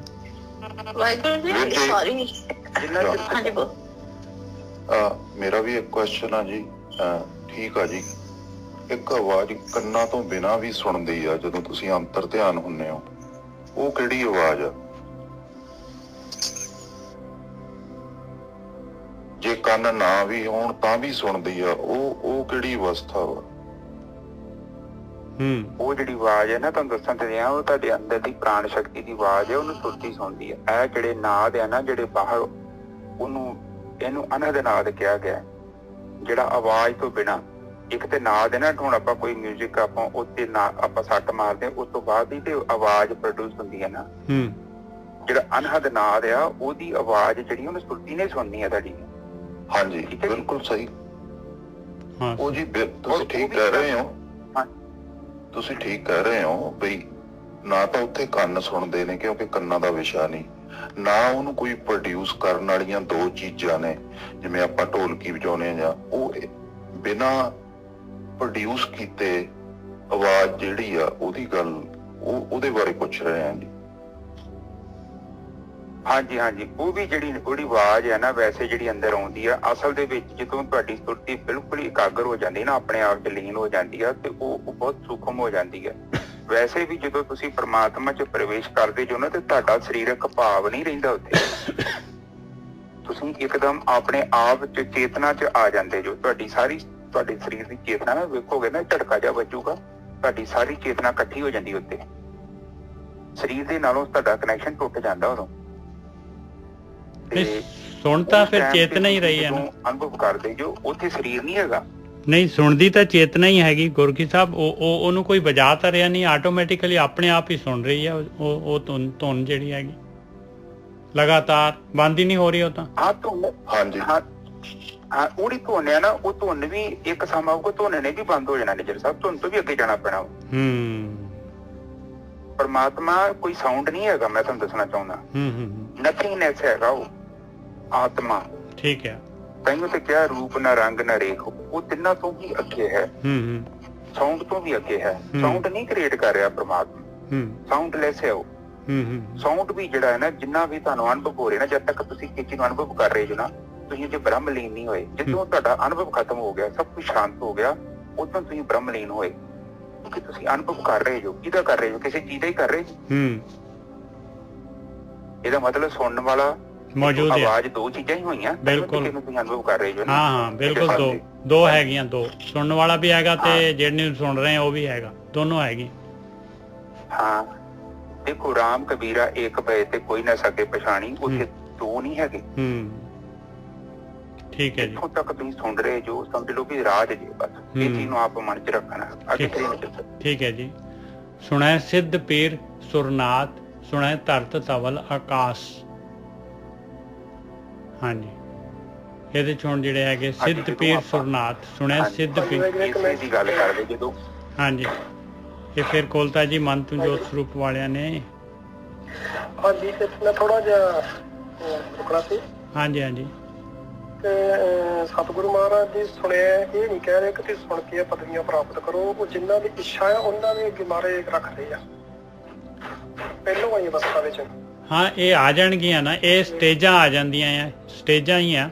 ਹਾਂ, ਇਹ ਪਹਿਲੇ ਹੁੰਦੀ ਹੈ ਨਾ, ਜਦੋਂ ਸੁਣਨ ਦਾ ਨਾਟਕ ਤੁਸੀਂ ਜੇ ਚਾਹੁੰਦੇ, ਜੇ ਤੁਹਾਡੇ ਮਨ 'ਚ ਹੈਗਾ ਕਿ ਮੈਂ ਕੁਛ ਸਿੱਧ ਬਣ ਜਾਵਾਂ, ਮਾਰੇ ਕਹਿੰਦੇ ਬਣ ਸਕਦੇ, ਪਰ ਇਹ ਨਹੀਂ ਕਹਿੰਦੇ ਕਿ ਬਣੋ ਤੁਸੀਂ। ਬਿਲਕੁਲ ਠੀਕ ਹੈ। ਹਾਂ, ਇਹ ਨਹੀਂ ਕਹਿ ਰਹੇ ਕਿ ਸਿੱਖ ਨੂੰ, ਜਗਿਆਸੂ ਨੂੰ ਇਹ ਨਹੀਂ ਕਹਿੰਦੇ ਕਿ ਤੂੰ ਸਿੱਧ ਬਣ ਜਾ। ਉਹ ਕਹਿੰਦੇ ਕਿ ਜੇ ਤੁਹਾਡੀ ਇੱਛਾ ਹੈਗੀ ਤਾਂ ਆਹ ਹੋ ਸਕਦਾ ਤੁਹਾਡੇ ਨਾਲ। ਹਾਂ, ਜਿਸ ਤਰ੍ਹਾਂ ਨਾ, ਜਿਸ ਜਨ ਕੋ ਪ੍ਰਭ ਦਰਸ ਪਿਆਸਾ, ਨਾਨਕ ਤਾਂ ਕੇ ਬਲ ਬਲ ਜਾਸਾ। ਉਸ ਤੋਂ ਪਹਿਲੀਆਂ ਪੰਕਤੀਆਂ ਆਪਾਂ ਪੜ੍ਹਦੇ ਹਾਂ ਤਾਂ ਸਾਰਾ ਕੁਛ ਮਹਾਰਾਜ ਨੇ ਦੱਸਿਆ ਹਨਾ। ਪਰ ਅਖੀਰ ਤੇ ਮਹਾਰਾਜ ਇਹੀ ਕਹਿੰਦੇ ਕਿ ਜੇ ਤੁਹਾਨੂੰ ਦਰਸ਼ਨਾਂ ਦੀ ਪਿਆਸ ਹੈ ਤਾਂ ਫਿਰ ਮੈਂ ਤੁਹਾਡੇ ਤੇ ਬਲਿਹਾਰੇ ਜਾਂਦਾ। ਉਸ ਤਰ੍ਹਾਂ ਨਹੀਂ। ਬਿਲਕੁਲ ਠੀਕ ਹੈ। ਇਹ ਮਤਲਬ ਜਿਹੜਾ ਹੈਗਾ ਆਪਾਂ ਨੂੰ ਰਸਤੇ ਦੀਆਂ ਰੁਕਾਵਟਾਂ ਕਹਿ ਸਕਦੇ ਹਾਂ ਆਪਾਂ। ਹਾਂ, ਰੁਕਾਵਟਾਂ ਆ। ਬਸ ਮਹਾਰਾਜ ਕਹਿ ਰਹੇ ਆ ਕਿ ਇਹਨਾਂ ਚੀਜ਼ਾਂ ਨਾਲ ਤੁਹਾਨੂੰ ਚੀਜ਼ਾਂ ਪ੍ਰਾਪਤ ਹੋ ਸਕਦੀਆਂ ਤੁਹਾਨੂੰ, ਪਰ ਤੁਸੀਂ ਕਰਨ ਵਾਸਤੇ ਨਹੀਂ ਕਹਿ ਰਹੇ, ਸੁਣਨ ਦੇ ਨਾਲ ਹੋ ਸਕਦੀਆਂ ਤੁਹਾਨੂੰ। ਠੀਕ ਹੈ ਜੀ। ਹਾਂਜੀ ਗੁਰਕੀ ਸਾਹਿਬ। ਹਾਂਜੀ, ਠੀਕ ਹੈ ਨਿਜਰ ਸਾਹਿਬ, ਅੱਗੇ ਚੱਲੀਏ। ਸੁਣਿਆ ਧਰਤ ਧਵਲ ਆਕਾਸ਼। ਧਰਤੀ ਦੀ ਧਵਲ ਕਹਿੰਦੇ ਪਹਾੜਾਂ ਦੀ, ਆਕਾਸ਼ ਕਹਿੰਦੇ ਆਕਾਸ਼ ਦੀ ਸੋਝੀ ਹੋ ਜਾਂਦੀ ਹੈ। ਸੁਣਿਆ ਦੀਪ ਲੋ ਪਾਤਾਲ। ਇਹ ਸਾਰੇ ਦੇ ਸਾਰੇ ਇਹਦੇ ਬਾਰੇ ਮਹਾਰਾਜ ਦੱਸ ਰਹੇ, ਕਹਿੰਦੇ ਵੀ ਜਿੱਥੇ ਤੂੰ ਹੈਗਾ ਆ, ਇਹ ਧਰਤੀ, ਔਰ ਇਹ ਜਿਹੜਾ ਹੈਗਾ ਲੋਕ ਮਤਲਬ ਲੋ ਮਤਲਬ ਜਿੱਥੇ ਲੋਕੀ ਵਸਦੇ ਆ, ਤੇ ਪਤਾਲ ਮਤਲਬ ਪਤਾਲ ਲੋਕ, ਜਿੱਥੇ ਜਿਹੜੇ ਹੈਗੇ ਆ ਜਲ ਦੇ ਪਾਣੀ ਦੇ ਵਿੱਚ ਜੀਵ ਰਹਿੰਦੇ ਆ। ਇਹਨਾਂ ਦਾ ਗਿਆਨ ਹੋ ਜਾਏਗਾ। ਸੁਣਿਆ ਪੋ ਨਾ ਸਕੇ ਕਾਲ। ਔਰ ਫਿਰ ਜਿਹੜਾ ਹੈਗਾ ਤੈਨੂੰ ਜਿਹੜਾ ਹੈਗਾ ਕਾਲ ਤੋਂ ਵੀ ਅੱਗੇ ਨਿਕਲ ਜਾਏਗਾ, ਸਮੇਂ ਤੋਂ ਅੱਗੇ ਨਿਕਲ ਜਾਏਗਾ। ਇਹ ਜਨਮ ਮਰਨ ਦੇ ਗੇੜ ਚੋਂ ਵੀ ਜਿਹੜਾ ਹੈਗਾ ਪਰੇ ਹੋ ਜਾਏਗਾ ਨਾ। ਹਾਂਜੀ ਗੋਰਖ ਸਾਹਿਬ। ਹਾਂਜੀ, ਠੀਕ ਹੈ ਜੀ। ਠੀਕ ਹੈ ਸਾਧ ਸੰਗਤ ਜੀ। ਦੇਖੋ, ਇਸ ਤੁਲਨੇ ਦੀ ਗੱਲ ਕਰਦੇ ਨਾ, ਪਹਿਲਾਂ ਮੰਨੇ ਦੀ ਗੱਤ ਵੀ ਕਹਿੰਦੇ ਆ, ਮੰਨੇ ਦੀ ਗੱਤ ਕਹੀ ਨਾ ਜਾਏ। ਹਾਂ, ਇਸ ਤੋਂ ਬਾਅਦ ਆਏਗੀ। ਹਾਂ, ਇਸ ਤੋਂ ਬਾਅਦ ਵੀ ਇੱਕ ਅਵਸਥਾ ਵਾ। ਇਹ ਸੁਣੇ ਦੀ ਗੱਲ ਕਰਦੇ, ਸੁਣਨ ਦੀ ਗੱਲ ਕਰਦੇ ਕਿ ਪ੍ਰਮਾਤਮਾ ਨੂੰ ਸੁਣਨਾ। ਉਸ ਨੂੰ ਜਦੋਂ ਸੁਣਨਾ ਹੈ ਨਾ, ਦੇਖੋ ਉਹ ਜਦੋਂ ਵੀ ਤੁਸੀਂ ਸੁਣਿਆ ਨਾ ਪ੍ਰਮਾਤਮਾ ਨੂੰ, ਤੇ ਤੁਹਾਡੇ ਅੰਦਰ ਤੁਹਾਡੇ ਜੀਵਨ 'ਚ ਬੜਾ ਬਦਲਾਅ ਹੋਣਾ। ਔਰ ਉਹ ਬੰਦਾ ਸਿੱਧ ਵੀ ਬਣ ਸਕਦਾ, ਪੀਰ ਵੀ ਬਣ ਸਕਦਾ, ਉੱਤੇ ਕੀ ਲਿਖਿਆ ਹੋਰ ਕੀ ਲਿਖਿਆ, ਨਾਥ ਵੀ ਬਣ ਸਕਦਾ। ਕਹਿਣ ਤੋਂ ਭਾਵ ਆ ਕਿ ਇਹ ਜੇ ਤੁਹਾਡੇ ਮਨ 'ਚ ਇੱਛਾ ਹੈਗੀ ਹੈ ਤੇ ਤੁਹਾਨੂੰ ਇਹ ਅਵਸਥਾ ਪ੍ਰਾਪਤ ਹੋ ਸਕਦੀਆਂ, ਨਹੀਂ ਹੋ ਜਾਣਗੀਆਂ। ਪਰ ਅਗਲੇ ਬੰਨੇ ਜਿਹੜਾ ਸੁਣਨ ਦੀ ਗੱਲ ਕਰਦੇ, ਇਹ ਗੱਲ ਕਰਦੇ ਆ ਕਿ ਆਤਮਾ ਦੀ ਆਵਾਜ਼ ਸੁਣਨੀ। ਇਹ ਕੋਈ ਕੰਨਾਂ ਦੇ ਰਾਹੀਂ ਸੁਣਨ ਵਾਲੀ ਗੱਲ ਨਹੀਂ ਹੋ ਰਹੀ। ਇਹ ਆਪਣੇ ਅੰਤਰਾਕਰਣ ਦੇ ਵਿੱਚ ਜਿਹੜੀ ਆਪਣੇ ਅੰਦਰ ਜਿਹੜੀ ਆਪਣੇ ਇੱਕ ਬ੍ਰਹਮ ਦੀ ਆਵਾਜ਼ ਹੈ, ਮਤਲਬ ਕਿ ਆਵਾਜ਼ ਨਹੀਂ ਹੈਗੀ, ਉਹਨੂੰ ਦੱਸਿਆ ਹੈ ਭਾਸ਼ਾ ਦਾ ਤਰੀਕਾ, ਮਤਲਬ ਕਿ ਜਿਹਦੀ ਆਵਾਜ਼ ਨਹੀਂ ਹੈਗੀ ਉਹਨੂੰ ਸੁਣਨਾ ਕਿੱਥੋਂ ਤੁਸੀਂ। ਜਦੋਂ ਵੀ ਤੁਸੀਂ ਆਤਮ ਤੱਤ 'ਚ ਲੀਨ ਹੋ ਗਏ, ਤੁਸੀਂ ਨਿਰਵਿਚਾਰ ਹੋ ਗਏ ਨਾ, ਤੇ ਤੁਹਾਡੇ ਜੀਵਨ 'ਚ ਇਹ ਸਾਰਾ ਕੁਝ ਆਪਣੇ ਆਪ ਹੀ ਹੋਣਾ। ਉੱਥੇ ਕਿਸੇ ਨੂੰ ਸੁਣਨਾ ਨਹੀਂ ਹੈ। ਇਹ ਨਾ ਸੋਚੋ ਕਿ ਸੁਣਨ ਦੀ ਗੱਲ, ਕਿਉਂਕਿ ਸੁਣਨ ਵਾਲਾ ਤੇ ਜਿੱਥੋਂ ਆਵਾਜ਼ ਆ ਰਹੀ ਫਿਰ ਦੋ ਰਹਿ ਗਏ ਪੁਆਇੰਟ। ਕਿਉਂਕਿ ਕੋਈ ਕਿਤੇ ਜਗ੍ਹਾ ਤੇ ਆਵਾਜ਼ ਆ ਰਹੀ ਹੈ ਤੇ ਮੈਂ ਸੁਣ ਰਿਹਾ, ਤੇ ਗੱਲ ਇੱਕ ਤੇ ਨਹੀਂ ਨਾ ਹੋਈ। ਜਾਂ ਤੇ ਬੂੰਦ ਹੈ ਤੇ ਜਾਂ ਸਾਗਰ ਹੈ, ਦੋਨੋਂ ਇਕੱਠੇ ਨਹੀਂ ਹੋ ਸਕਦੇ। ਤਾਂ ਜਦੋਂ ਬੂੰਦ ਸਾਗਰ 'ਚ ਗਈ ਫਿਰ ਸਾਗਰ ਹੋ ਜਾਂਦੀ ਹੈ, ਤੇ ਜੇਕਰ ਬੂੰਦ ਵੀ ਹੈਗੀ ਤੇ ਸਾਗਰ ਵੀ ਹੈਗਾ, ਤੇ ਇਹਦੇ ਦੋ ਬਿੰਦੂ ਹੈਗੇ। ਠੀਕ ਹੈ ਨਾ ਜੈਸਾ ਅੱਗੇ ਚਲੀਏ। ਹਾਂ, ਇਹਦਾ ਮਤਲਬ ਇਹ ਹੋਇਆ ਗੁਰਕੀ ਸਾਹਿਬ ਕਿ ਜਿਹੜਾ ਯਾਤਰਾ ਜਿਹੜੀ ਜੀਵਨ ਹੈ, ਆਪਾਂ ਯਾਤਰਾ ਜਿਹੜੀ ਹੈ ਧਿਆਨ ਸਿਮਰਨ ਦੀ ਯਾਤਰਾ ਕਰ ਰਹੇ ਹਾਂ, ਤੇ ਆਹ ਰਸਤੇ ਦੇ ਵਿੱਚ ਆਹ ਚੀਜ਼ਾਂ ਜਿਹੜੀਆਂ ਆਪਾਂ ਨੂੰ ਇਹ ਮੀਲ ਪੱਥਰ ਆਉਣੇ ਹੀ ਆਉਣੇ ਆ ਰਸਤੇ ਦੇ ਵਿੱਚ, ਇਸ ਤਰ੍ਹਾਂ ਦੀ ਅਵਸਥਾ ਆਉਣੀ ਹੈ। ਹਾਂਜੀ, ਆ ਜਾਣੀ ਹੈ ਜੀ, ਆ ਜਾਣੀ ਹੈ। ਜਿੱਦਾਂ ਤੁਸੀਂ ਕੋਈ ਮਨ 'ਚ ਇੱਛਾ ਕਰਦੀ ਨਾ, ਤੇ ਤੁਹਾਡੀ ਉਹ ਇੱਛਾ ਪੂਰੀ ਹੋ ਜਾਏਗੀ। ਉਹ ਕਿਉਂਕਿ ਇੱਛਾਧਾਰੀ ਇਨਸਾਨ ਹੈ ਨਾ, ਉਹ ਦੇਖਿਆ ਨਾ ਕਿ ਜਿੱਦਾਂ ਦੀ ਤੁਹਾਡੇ ਮਨ ਸੰਕਲਪ ਕਰ ਲਿਆ ਤੁਸੀਂ, ਹੁਣ ਤੁਹਾਨੂੰ ਕਿੱਦਾਂ ਦੀ ਮਨ 'ਚ ਵਿਚਾਰ ਰੱਖ ਕੇ ਤੁਸੀਂ ਭਗਤੀ ਕਰ ਰਹੇ ਜੀ, ਉਹ ਜੇਕਰ ਕਿਸੇ ਚੀਜ਼ ਨੂੰ ਪ੍ਰਾਪਤ ਕਰਨ ਦੇ ਪ੍ਰਤੀ ਆਪਣੇ ਮਨ 'ਚ ਇੱਛਾ ਹੈਗੀ ਆ, ਪ੍ਰਗਟ ਹੋ ਗਈ, ਉਹ ਚੀਜ਼ ਸਾਨੂੰ ਜ਼ਰੂਰ ਪ੍ਰਾਪਤ ਹੋਊਗੀ, ਕਿਉਂਕਿ ਮਨ 'ਚ ਇੱਛਾ ਪ੍ਰਗਟ ਹੋ ਗਈ। ਵੈਸੇ ਨਿਜਰ ਸਾਹਿਬ ਇੱਛਾ ਆਉਂਦੀ ਨਹੀਂ ਹੈ ਮਨ 'ਚ, ਤੁਹਾਨੂੰ ਮੈਂ ਦੱਸਾਂ। ਨਿਰਗੁਣ ਬ੍ਰਹਮ ਦੀ ਜਿੰਨੇ ਵੀ ਭਗਤੀ ਕੀਤੀ ਹੈ ਨਾ, ਉਹਦੇ ਮਨ 'ਚ ਇੱਛਾ ਨਹੀਂ ਆਉਂਦੀ। ਉਹਦੇ ਮਨ 'ਚ ਬ੍ਰਹਮ ਦੀ ਇੱਛਾ ਹੁੰਦੀ ਹੈ, ਮਾਲਕ ਦੀ ਇੱਛਾ ਹੁੰਦੀ ਹੈ, ਵੀ ਮਾਲਕ ਨੂੰ ਦੇਖਣਾ, ਮਾਲਕ ਨੂੰ ਪਾਉਣਾ ਹੈ, ਇਹੀ ਇੱਛਾ ਹੁੰਦੀ ਹੈ। ਹਾਂ, ਉਹਦੇ ਲਈ ਇੱਕ ਇਹ ਚੀਜ਼ ਨੂੰ ਮਨ 'ਚ ਕੰਪਲੀਟਲੀ ਕਲੀਅਰ ਕਰ ਲੈਣਾ ਕਿ ਜਿਹੜਾ ਵੀ ਬੰਦਾ ਬ੍ਰਹਮ, ਨਿਰਗੁਣ ਬ੍ਰਹਮ ਦੀ ਮੈਂ ਗੱਲ ਕਰਦਾ, ਕੋਈ ਮੈਂ ਮੂਰਤੀ ਮਾਰਤੀ ਦੀ ਨਹੀਂ ਮੈਂ ਗੱਲ ਕਰਦਾ। ਮੈਂ ਗੱਲ ਕਰਦਾ ਕਿ ਨਿਰਗੁਣ ਬ੍ਰਹਮ ਜਿਹਦੇ ਅੰਦਰ ਆ ਸਾਰਾ ਕੁਝ, ਕੋਈ ਉਹ ਬੰਦਾ ਨਹੀਂ ਹੈ, ਉਹ ਇਹ ਸਾਰਾ ਕੁਝ ਉਹਦੇ ਅੰਦਰ ਹੀ ਹੈ। ਧਰਤੀਆਂ ਜੋ ਪਤਾਲ ਸਾਰਾ ਉਹੀ ਬਣਾਉ, ਉਹਦੇ ਅੰਦਰ ਆ ਸਾਰਾ ਕੁਝ, ਕਾਫੀ ਵੱਡੀ ਸ਼ਕਤੀ। ਜਦੋਂ ਵੀ ਆਪਾਂ ਉਹਦੀ ਭਗਤੀ ਕਰਦੇ ਹਾਂ ਤੇ ਫਿਰ ਇੱਕ ਸਮਾਂ ਆਉਂਦਾ ਕਿ ਨਿਰਗੁਣ ਦੇ ਵਿੱਚ ਹੀ ਸਮਾ ਜਾਂਦੇ। ਜਦੋਂ ਅਸੀਂ ਆਕਾਰ ਦੇ ਵਿੱਚ ਜੁੜਦੇ ਹਾਂ ਤੇ ਫਿਰ ਸਾਡੀ ਜਿਹੜੀ ਗਤੀ ਆਕਾਰ ਵੱਲ ਹੋ ਜਾਂਦੀ ਹੈ। ਇਸ ਲਈ ਬਾਣੀ ਵਿੱਚ ਕਿਹਾ ਅੰਤ ਵੇਲੇ ਜੋ ਨਰ ਸਿਮਰੇ ਜਾਂ ਨਾਰੀ ਸਿਮਰੇ, ਇਹ ਚੀਜ਼ ਤੋਂ ਮਨਾ ਕੀਤਾ ਹੈ ਸਾਨੂੰ। ਅੰਤਕਾਲ ਜੋ ਇਸਤਰੀ ਸਿਮਰੇ ਐਸੀ ਚਿੰਤਾ ਮੈਂ ਜੇ ਮਾਰਾ ਵੇਸਵਾ ਜੋਨ ਵਾਲ ਵਾਲ ਅਵਤਰ ਹੈ, ਇਸ ਤਰ੍ਹਾਂ ਦੇ ਸ਼ਬਦ ਹੈਗਾ ਉਹਨਾਂ ਦਾ, ਤ੍ਰਿਲੋਚਨ ਜੀ ਭਗਤ ਜੀ ਦਾ। ਹਾਂਜੀ ਵੀਰ ਜੀ। ਹਾਂ, ਬਾਰ-ਬਾਰ ਇਹਨਾਂ ਚੀਜ਼ਾਂ ਦੀ ਮਨਾਹੀ ਕੀਤੀ। ਔਰ ਉਸ ਤੋਂ ਬਾਅਦ ਦੇਖੋ ਬਾਣੀ ਵਿੱਚ ਕਿਹਾ ਰੂਪ ਨਾ ਰੰਗ ਨਾ ਰੇਖ ਕੁਛ ਤ੍ਰੈਗੁਣ ਤੇ ਪ੍ਰਪਨ। ਉਹਦਾ ਮਤਲਬ ਕਿ ਉਹਨਾਂ ਨੇ ਭਗਤੀ ਜਿਹੜੀ ਸਾਨੂੰ ਸਿਖਾਈ ਆ ਉਹ ਕਿਸੇ ਰੂਪ ਦੀ ਨਹੀਂ ਆ, ਨਿਰਾਕਾਰ ਦੀ ਭਗਤੀ। ਹਾਂਜੀ ਨਿਜਰ ਸਾਹਿਬ ਅੱਗੇ ਚਲੀ। ਸੁਣਿਆ ਪੋ ਨਾ ਸਕੇ ਕਾਲ, ਕਹਿੰਦੇ ਕਾਲ ਜਿਹੜਾ ਹੈਗਾ, ਜਿਹੜਾ ਸਮੇਂ ਦਾ ਚੱਕਰ ਜਿਹੜਾ ਹੈਗਾ, ਜਨਮ ਮਰਨ ਦਾ ਗੇੜਾ ਜਿਹੜਾ ਹੈਗਾ, ਇਸ ਤੋਂ ਉੱਪਰ ਉੱਠ ਜਾਏਗਾ ਭਾਈ। ਇਹ ਜਨਮ ਮਰਨ ਦੇ ਸਾਈਕਲ ਤੋਂ ਬਾਹਰ ਆ ਜਾਏਗਾ। ਨਾਨਕ ਭਗਤਾਂ ਸਦਾ ਵਿਗਾਸ, ਸੁਣਿਆ ਦੁੱਖ ਪਾਪ ਕਾ ਨਾਸ। ਕਹਿੰਦੇ ਭਗਤਾਂ ਨੂੰ ਜਿਹੜੇ ਭਗਤੀ ਕਰਦੇ ਆ ਉਹਨਾਂ ਨੂੰ ਹਮੇਸ਼ਾ ਹੀ ਖੇੜਾ ਵਿਗਾਸ ਹੁੰਦਾ ਹੈ, ਉਹਨਾਂ ਦੇ ਮਨ 'ਚ ਖੁਸ਼ੀ ਹੁੰਦੀ ਹੈ, ਉਦਾਸੀ ਨਹੀਂ ਹੁੰਦੀ ਭਗਤਾਂ ਦੀ। ਜਿਹੜਾ ਵੀ ਭਗਤੀ ਕਰਨ ਲੱਗ ਗਿਆ ਉਹਦੇ ਅੰਦਰ ਨਿਸ਼ਾਨੀ ਹੈ ਭਗਤੀ ਦੀ, ਵੀ ਉਹਦੇ ਅੰਦਰ ਜਿਹੜਾ ਹੈਗਾ ਸ਼ਾਂਤੀ ਔਰ ਆਨੰਦ ਆਉਣਾ ਹੀ ਆਉਣਾ ਹੈ। ਨਾਨਕ ਭਗਤਾਂ ਸਦਾ ਵਿਗਾਸ, ਹਮੇਸ਼ਾ ਹੀ ਵਿਗਾਸ ਰਹੇਗਾ, ਵਿਕਸਿਤ ਰਹੇਗੇ, ਖੁਸ਼ਹਾਲ रहेंगे, ਖੇੜੇ ਦੇ ਵਿੱਚ रहेंगे। ਸੁਣਿਆ ਦੁੱਖ ਪਾਪ ਕਾ ਨਾਸ, ਕਿਉਂਕਿ ਉਹਨਾਂ ਨੇ ਉਹ ਜਿਹੜਾ ਹੈਗਾ ਪਰਮੇਸ਼ਰ ਦਾ ਨਾਮ ਜਿਹੜਾ ਹੈਗਾ ਦੁੱਖਾਂ ਪਾਪਾਂ ਦਾ ਨਾਸ ਕਰਨ ਵਾਲਾ, ਉਹਨੂੰ ਸੁਣਨ ਦੇ ਨਾਲ, ਉਹਨਾਂ ਦੇ ਧਿਆਨ ਸਿਮਰਨ ਦੇ ਨਾਲ ਜਿਹੜਾ ਹੈਗਾ ਇਹ ਸਟੇਜ ਆ ਜਾਂਦੀ ਹੈ ਉਹਨਾਂ ਦੀ। ਹਾਂਜੀ ਵੀਰ ਜੀ, ਬਿਲਕੁਲ ਠੀਕ ਹੈ ਜੀ। ਬਾਣੀ ਨੇ ਬਿਲਕੁਲ ਕਲੀਅਰ ਕਰਤਾ ਹੈ। ਪਹਿਲਾਂ ਤਾਂ ਕਹਿੰਦੇ ਕਿ ਜਿਹੜਾ ਬੰਦਾ ਉਸ ਆਤਮ ਤੱਤ ਨੂੰ ਸੁਣ ਲੈਂਦਾ ਹੈ, ਉਹਨੂੰ ਅਨੁਭਵ ਕਰ ਲੈਂਦਾ ਹੈ, ਉਹ ਕਾਲ ਤੋਂ ਮੁਕਤ ਹੋ ਜਾਂਦਾ। ਵੈਸੇ ਵੀ ਤੁਸੀਂ 2 ਸਾਲ ਸਾਧਨਾ ਕੀਤੀ, ਤੁਹਾਨੂੰ ਮੌਤ ਦਾ ਖੌਫ ਨਹੀਂ ਪਰੇਸ਼ਾਨ ਕਰ ਸਕਦਾ। ਬਹੁਤ ਅੰਦਰ ਸ਼ਕਤੀ ਪੈਦਾ ਹੋ ਗਈ, ਹੁਣ ਡਰ ਨਹੀਂ ਲੱਗੇਗਾ ਤੁਹਾਨੂੰ। ਤਾਂਹੀਓ ਇਸ ਕਰਕੇ ਕਹਿੰਦੇ ਆ ਕਿ ਜਦੋਂ ਨਾਭੀ ਚੱਕਰ ਚੋਂ ਸਾਡੀ ਊਰਜਾ ਪ੍ਰਗਟ ਹੋ ਜਾਂਦੀ ਹੈ ਨਾ, ਤੇ ਬੰਦੇ ਅੰਦਰ ਬਹੁਤ ਜ਼ਿਆਦਾ ਬਹਾਦਰੀ ਆ ਜਾਂਦੀ ਹੈ। ਅਗਲੇ ਚੱਕਰਾਂ ਦੇ ਵਿੱਚ ਜਾਣ ਦੇ ਲਈ ਬੜੀ ਸ਼ਕਤੀ ਚਾਹੀਦੀ। ਤੇ ਹੁਣ ਅਗਲੇ ਬੰਦੇ ਕਹਿੰਦੇ ਆ ਕਿ ਆਹ ਤੁਕ ਦੇ ਵਿੱਚ ਪੜਪਣਾ ਸਮਝਾਇਆ ਨਾ, ਨਾਨਕ ਭਗਤਾ ਸਦਾ ਵਿਕਾਸ। ਜਿਹੜਾ ਵੀ ਬੰਦੇ ਨੇ ਧਿਆਨ ਸਿਮਰਨ ਸ਼ੁਰੂ ਕੀਤਾ ਹੈ ਨਾ, ਜਦੋਂ ਤੁਹਾਡੀ ਆਤਮਾ ਤੱਤ ਚ ਲੀਨ ਹੋਣ ਲੱਗ ਪਈ ਨਾ, ਉਸ ਤੋਂ ਬਾਅਦ ਤੁਹਾਡੇ ਅੰਦਰ ਇੱਕ ਖੜਾਓ ਆਉਣਾ। ਜਿੱਦਾਂ ਗੁਲਾਬ ਦਾ ਫੁੱਲ ਖਿੜ ਜਾਂਦਾ ਨਾ, ਤੁਸੀਂ ਦੇਖੋਗੇ ਤੁਹਾਨੂੰ ਪਤਾ ਲੱਗੂਗਾ ਜੀਵਨ ਦੇ ਵਿੱਚ ਨਾ ਖੜਾਓ ਆ ਗਿਆ। ਪਹਿਲਾ ਜੀਵਨ ਬੁਝਿਆ ਜਾਏ। ਇੰਝ ਲੱਗਦਾ ਕਿ ਜੀਵਨ ਦੇ ਵਿੱਚ ਦੁੱਖ ਤਕਲੀਫਾਂ ਤੇ ਪਰੇਸ਼ਾਨੀਆਂ ਨੇ, ਪਰ ਹੁਣ ਦੇ ਅੰਦਰ ਨਾ ਜਿਵੇਂ ਜਿਵੇਂ ਚੇਤਨਾ ਦਾ ਫੁੱਲ ਖਿੜਦਾ ਗਿਆ, ਤੁਹਾਡੇ ਅੰਦਰ ਨਾ ਖੜਾਓ ਆਈ ਜਾਣਾ ਫੁੱਲਾਂ ਦੇ ਵਾਂਗੂ।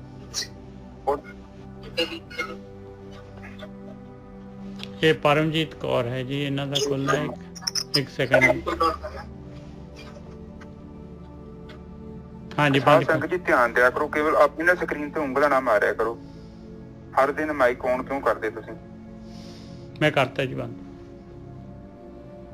ਹਾਂਜੀ, ਇਹਦੇ ਵਿੱਚ ਜਿਹੜਾ ਨਾ ਖੜਾਓ ਉਹਨਾਂ ਚਿਰ ਤੱਕ ਨਹੀਂ ਜੀਵਨ ਚ ਆਉਣਾ। ਦੇਖੋ, ਜਦੋਂ ਵੀ ਅਸੀਂ ਆਤਮਾ ਦੇ ਲਾਗੇ ਗਏ ਨਾ, ਸਾਡੇ ਜੀਵਨ ਚ ਆਟੋਮੈਟਿਕਲੀ ਚਮਕ ਆ ਜਾਣੀ, ਪਰ ਬਿਨਾਂ ਕਿਸੇ ਕਾਰਨ ਤੋਂ ਆਉਣੀ ਹੈ। ਕਿਉਂਕਿ ਮਨ ਤੋਂ ਜੋਤ ਸਰੂਪ ਹੈ ਆਪਣਾ ਮੂਲ ਪਛਾਣ। ਜਦੋਂ ਅਸੀਂ ਆਪਣੇ ਅੰਦਰ ਸਥਿਰ ਹੋ ਜਾਂਦੇ ਹਾਂ, ਸਾਡੇ ਅੰਦਰ ਸਥਿਰ ਹੋਣ ਦੇ ਨਾਲ ਹੀ ਸਾਨੂੰ ਪਰਮ ਆਨੰਦ ਤੇ ਪਰਮ ਸ਼ਾਂਤੀ ਦੀ ਪ੍ਰਾਪਤੀ ਹੋ ਜਾਂਦੀ ਹੈ। ਜਿਹੜਾ ਪਰਮ ਆਨੰਦ ਪਰਮ ਸ਼ਾਂਤੀ ਹੈ ਸਾਡੇ, ਉਹ ਅੰਦਰ ਹੈ। ਬਾਹਰੀ ਪਦਾਰਥਾਂ ਦੇ ਨਾਲ ਸਾਨੂੰ ਲੱਗਦਾ ਤੇ ਜ਼ਰੂਰ ਇਹ ਚੀਜ਼ ਪ੍ਰਾਪਤ ਹੋਗੀ, ਪਰ ਅਜੇ ਤੱਕ ਕਿਸੇ ਵੀ ਮਨੁੱਖ ਨੂੰ ਬਾਹਰੀ ਪਦਾਰਥਾਂ ਦੇ ਨਾਲ ਨਾ ਤੇ ਸੁੱਖ ਮਿਲਿਆ, ਨਾ ਹੀ ਆਨੰਦ ਮਿਲਿਆ, ਨਾ ਹੀ ਸ਼ਾਂਤੀ ਮਿਲੀ। ਇਹ ਜਿਹੜੀ ਚੀਜ਼ ਹੈ ਨਾ, ਇਹ ਸੁਰਤੀ ਦਾ ਅਨੁਭਵ ਹੈ। ਸੁਰਤੀ ਉਦੋਂ ਅਨੁਭਵ ਕਰਦੀ ਹੈ ਜਦੋਂ ਸੁਰਤੀ ਆਤਮਾ ਚ ਲੀਨ ਹੋ ਜਾਂਦੀ ਹੈ, ਜਦੋਂ 9 ਦਰਵਾਜ਼ਿਆਂ ਤੇ ਟੁੱਟ ਜਾਂਦੀ ਹੈ। ਠੀਕ ਹੈ ਨਾ ਜੀ ਸਾਹਿਬ? ਹਾਂਜੀ। ਔਰ ਇਹ ਜਿਹੜਾ ਨਾ ਦੇਖੋ, ਨਾਨਕ ਭਗਤਾਂ ਸਦਾ ਵਿਗਾਸ ਸੁਣੈ ਦੁਖ ਪਾਪ ਕਾ ਨਾਸ, ਇਹ ਜਿਹੜੇ ਹੈਗੇ 4 ਸੁਣਨ ਦੇ ਅੰਕ ਦਿੱਤੇ ਹੋਏ ਆ ਨਾ, 4 8 ਤੋਂ ਲੈ ਕੇ 9 10 11 12। ਇਹ ਜਿਹੜੇ ਹੈਗੇ ਚਾਰਾਂ ਦੇ ਵਿੱਚ ਇਹ 2 ਲਾਈਨਾਂ ਜਿਹੜੀਆਂ ਆਖਰੀ ਦੇ ਵਿੱਚ 4ਾਂ ਦੇ ਵਿੱਚ ਹੈਗੀਆਂ, ਇੰਨੀ ਇੰਪੋਰਟੈਂਟ ਲਾਈਨਾਂ ਹੈਗੀਆਂ। 4ਾਂ ਦੇ ਵਾਸਤੇ ਮਹਾਰਾਜ ਨੇ ਲਾਈਆਂ ਹੋਈਆਂ ਵੀ ਨਾਨਕ ਭਗਤਾਂ ਸਦਾ ਵਿਗਾਸ ਸੁਣੈ ਦੁਖ ਪਾਪ ਕਾ ਨਾਸ। ਹਾਂਜੀ ਗੁਰੂ ਜੀ।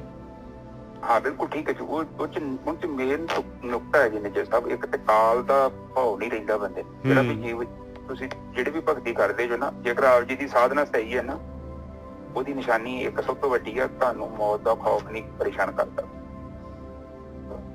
ਤੇ ਨੰਬਰ 2, ਤੁਹਾਡੇ ਜੀਵਨ ਚ ਖੜਾਓ ਆਊਗਾ। ਜੇ ਤੁਹਾਡੇ ਜੀਵਨ ਚ ਅਜੇ ਵੀ ਦੁੱਖ ਹੈ, ਤਕਲੀਫਾਂ ਵਾ, ਪਰੇਸ਼ਾਨੀਆਂ ਵਾ, ਤੇ ਸਮਝ ਲਓ ਕਿ ਸਾਧਨਾ ਬਰਾਬਰ ਨਹੀਂ ਹੈ। ਜੇ ਤੁਸੀਂ 4-5 ਮਹੀਨੇ ਸਾਧਨਾ ਕੀਤੀ ਹੈ, ਤੁਹਾਡੀ ਸੁਰਤੀ ਆਤਮਾ ਤੱਤ ਚ ਲੀਨ ਹੋ ਰਹੀ ਹੈ, ਤੁਹਾਡੇ ਜੀਵਨ ਦੇ ਵਿੱਚ ਖੜਾਓ ਆਉਣਾ ਜ਼ਰੂਰੀ ਹੈ। ਖੜਾਓ ਏਦਾਂ ਦਾ ਕਿ ਇੱਕਦਮ ਬਿਨਾਂ ਮਤਲਬ ਤੋਂ ਹੀ ਆਨੰਦ ਚ ਰਹੋਗੇ, ਬਿਨਾਂ ਮਤਲਬ ਤੁਸੀਂ ਖੁਸ਼ੀ ਚ ਰਹੋਗੇ। ਤੁਸੀਂ ਚੱਲੋਗੇ ਤੇ ਇੰਝ ਲੱਗੂਗਾ ਕਿ ਜਿੱਦਾਂ ਇੱਕ ਜੀਵਨ ਜਿਹੜਾ ਮੇਰਾ ਵੱਖਰਾ ਵਾ। ਜੇ ਪੁਰਾਣੇ ਹੀ ਤਰੀਕੇ ਨਾਲ ਜੀਵਨ ਬਤੀਤ ਹੋ ਰਿਹਾ ਹੈ ਤੇ ਇਹਦਾ ਮਤਲਬ ਕਿ ਸਾਧਨਾ ਅਜੇ ਸਟਾਰਟ ਨਹੀਂ ਹੋਈ। ਜਦੋਂ ਵੀ ਸਾਧਨਾ ਤੁਹਾਡੀ ਸਟਾਰਟ ਹੋ ਗਈ, ਅਗਰ ਤੁਸੀਂ ਨਿਰਵਿਚਾਰ ਸਮਾਧੀ ਚ ਜਾਣ ਲੱਗ ਪਏ, ਔਰ ਉਹਦਾ ਪ੍ਰਭਾਵ ਤੁਹਾਡੇ ਜੀਵਨ ਚ ਆਉਣਾ ਵਾ। ਔਰ ਗੁਰੂਆਂ ਨੇ ਤੇ ਵੈਸੇ ਵੀ 9 ਦਿਨ ਕਹੇ ਆ। ਠੀਕ ਹੈ ਨਾ ਜੀ ਸਾਹਿਬ? ਬਿਲਕੁਲ ਠੀਕ ਹੈ ਜੀ। ਨਾਲੇ ਇਹਦੇ ਵਿੱਚ ਨਾ ਇੱਕ ਚੀਜ਼ ਹੋਰ ਕਲੀਅਰ ਹੋ ਰਹੀ ਹੈ ਵੀ ਆਖਰੀ ਲਾਈਨ ਦੇਖੀ ਆਪਾਂ ਵੀ ਸੁਣਿਆ ਦੁਖ ਪਾਪ ਕਾ ਨਾਸ। ਇਹ ਦੇਖ ਲਓ ਵੀ ਆਪਣਾ ਕਾਰਨ ਸ਼ਰੀਰ ਜਿਹੜਾ ਹੈਗਾ, ਇਸੇ ਦੇ ਨਾਲ ਜਿਹੜਾ ਹੈਗਾ ਕਾਰਨ ਸ਼ਰੀਰ ਜਿਹੜਾ ਅਲੋਪ ਹੁੰਦਾ ਹੈ ਭਾਈ। ਇਸੇ ਦੇ ਨਾਲ ਜਿਹੜਾ ਹੈਗਾ ਜਨਮ ਜਨਮ ਕੀ ਇਸ ਮਨ ਕੋ ਮਨ ਲਾਗੀ, ਕਾਲਾ ਹੋਆ ਸਿਆਹੋ ਖਨਲੀ ਧੋਤੀ ਉਜਲੀ ਨਾ ਤੀਵੀ, ਜੇ 100 ਧੋਵਣ ਪਾਓ। ਕਹਿੰਦੇ ਆ ਇਸ ਤਰੀਕੇ ਦੇ ਨਾਲ ਹੀ ਦੁੱਖਾਂ ਤੇ ਪਾਪਾਂ ਦਾ ਨਾਸ ਹੁੰਦਾ ਹੈ। ਹਾਂਜੀ ਵੀਰ ਜੀ। ਹਾਂਜੀ ਬਿਲਕੁਲ ਠੀਕ ਹੈ। ਆ ਵੇਖੋ, ਹੁਣ ਮੈਂ ਨਹੀਂ ਕੁਝ ਕਹਿ ਰਿਹਾ, ਇਹ ਨਾ ਸੋਚੋ ਕਿ ਚਰਨਜੀਤ ਕਹਿ ਰਿਹਾ, ਬਾਣੀ ਖੁਦ ਕਹਿ ਰਹੀ ਹੈ। ਮੈਂ ਤੇ ਨਿੱਜੇ ਸਾਹਿਬ ਇੰਟਰਪ੍ਰੇਟ ਕਰ ਰਹੇ। ਸੁਣੀਏ ਦੁੱਖ ਪਾਪ ਦਾ ਨਾਸ। ਦੁੱਖਾਂ ਦਾ ਨਾਸ ਹੋਣਾ ਵਾ, ਪਾਪਾਂ ਦਾ ਨਾਸ ਹੋ ਜਾਣਾ। ਜਿਹੜੇ ਪਾਪ ਕੀਤੇ ਆ, ਜਿਹੜੇ ਕਾਰਨ ਸਰੀਰ ਚ ਹੈਗੇ, ਉਹ ਵੀ ਨਸ਼ਟ ਹੋ ਜਾਣਗੇ। ਦੁੱਖ ਸਾਡੇ ਇਸ ਜੀਵਨ ਚ ਹੁੰਦੇ ਨੇ। ਤੁਹਾਡੇ ਜੀਵਨ ਚ ਦੁੱਖ ਘਟਣਗੇ। ਜੇਕਰ ਆਪ ਜੀ ਦੀ ਸੁਰਤੀ ਇਕਾਗਰ ਹੋ ਰਹੀ ਹੈ ਨਾ, ਏਦਾਂ ਨਹੀਂ ਹੋ ਸਕਦਾ। ਬਾਣੀ ਚ ਇੱਕ ਜਗ੍ਹਾ ਲਿਖਿਆ ਹੋਇਆ, ਕਰ ਇਸ਼ਨਾਨ ਸਿਮਰ ਪ੍ਰਭ ਆਪਣਾ ਮਨ ਤਨ ਭਏ ਅਰੋਗਾ। ਤਨ ਮਨ ਭਏ ਮਨ ਤਨ ਭਏ ਰੋਗਾ। ਹਾਂ ਮਨ ਤਨ ਜੀ, ਮਨ ਤਨ ਹੈਗਾ ਜੀ, ਮਨ ਤਨ ਹੈਗਾ। ਰੋਗੀ ਹੋ ਜਾਂਦਾ ਤੇ ਤਨ ਵੀ ਰੋਗੀ ਹੋ ਜਾਂਦਾ। ਜੇਕਰ ਤੁਹਾਡੀ ਸਿਹਤ ਖਰਾਬ ਹੈ, ਤੁਹਾਡੀ ਸਿਹਤ ਠੀਕ ਹੋ। ਹੁਣ ਪਰ ਇਹ ਆ ਕਿ ਜਦੋਂ ਵੀ ਆਪ ਜੀ ਦਾ ਧਿਆਨ ਸਿਮਰਨ ਸਹੀ ਤਰੀਕੇ ਨਾਲ ਚੱਲ ਰਿਹਾ, ਤੁਹਾਡੇ ਜੀਵਨ ਦੇ ਵਿੱਚ ਬਦਲਾਅ ਆਉਣਾ ਹੈ। ਕਿਉਂਕਿ ਪਰਮਾਤਮਾ ਆ ਰਿਹਾ, ਕੋਈ ਉਹਦੀ ਚੀਜ਼ ਨਹੀਂ ਹੈ। ਸਭ ਤੋਂ ਪਹਿਲਾਂ ਉਹਨੇ ਤੁਹਾਡੇ ਸਰੀਰ ਨੂੰ ਸਹੀ ਕਰਨਾ। ਕਾਫੀ ਹੱਦ ਤੱਕ ਜਿਹੜਾ ਸਰੀਰ ਹੈ ਡੈਮੇਜ ਹੈ, ਉਹ ਠੀਕ ਹੋ ਚੁੱਕਾ। ਹਾਂ ਹੁਣ ਪਤਾ ਨਹੀਂ ਹੈ ਕਿ ਕਿੱਦਾਂ ਦਾ ਸਰੀਰ ਡੈਮੇਜ ਹੈ।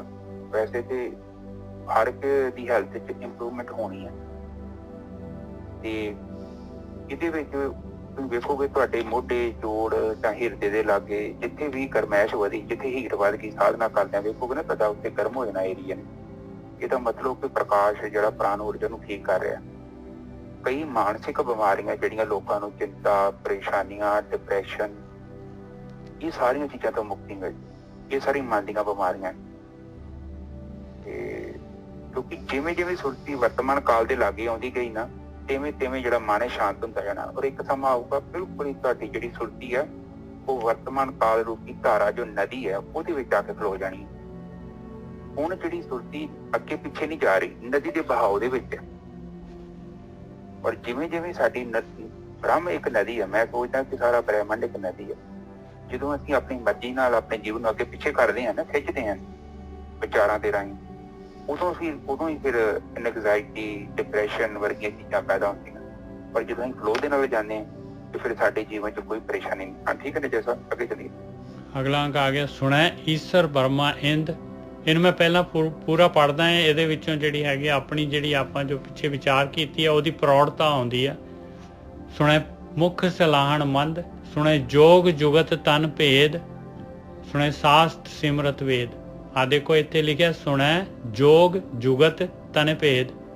ਕਹਿੰਦੇ ਜੋਗ ਦੀ ਜੁਗਤੀ ਆ ਜਾਂਦੀ, ਪਰਮੇਸ਼ਰ ਨੂੰ ਜੁੜਨਾ ਹੈ। ਇਹਦੀ ਜੁਗਤੀ ਜਿਹੜੀ ਹੈਗੀ ਆਹੀ ਧਿਆਨ ਸਿਮਰਨ ਆ।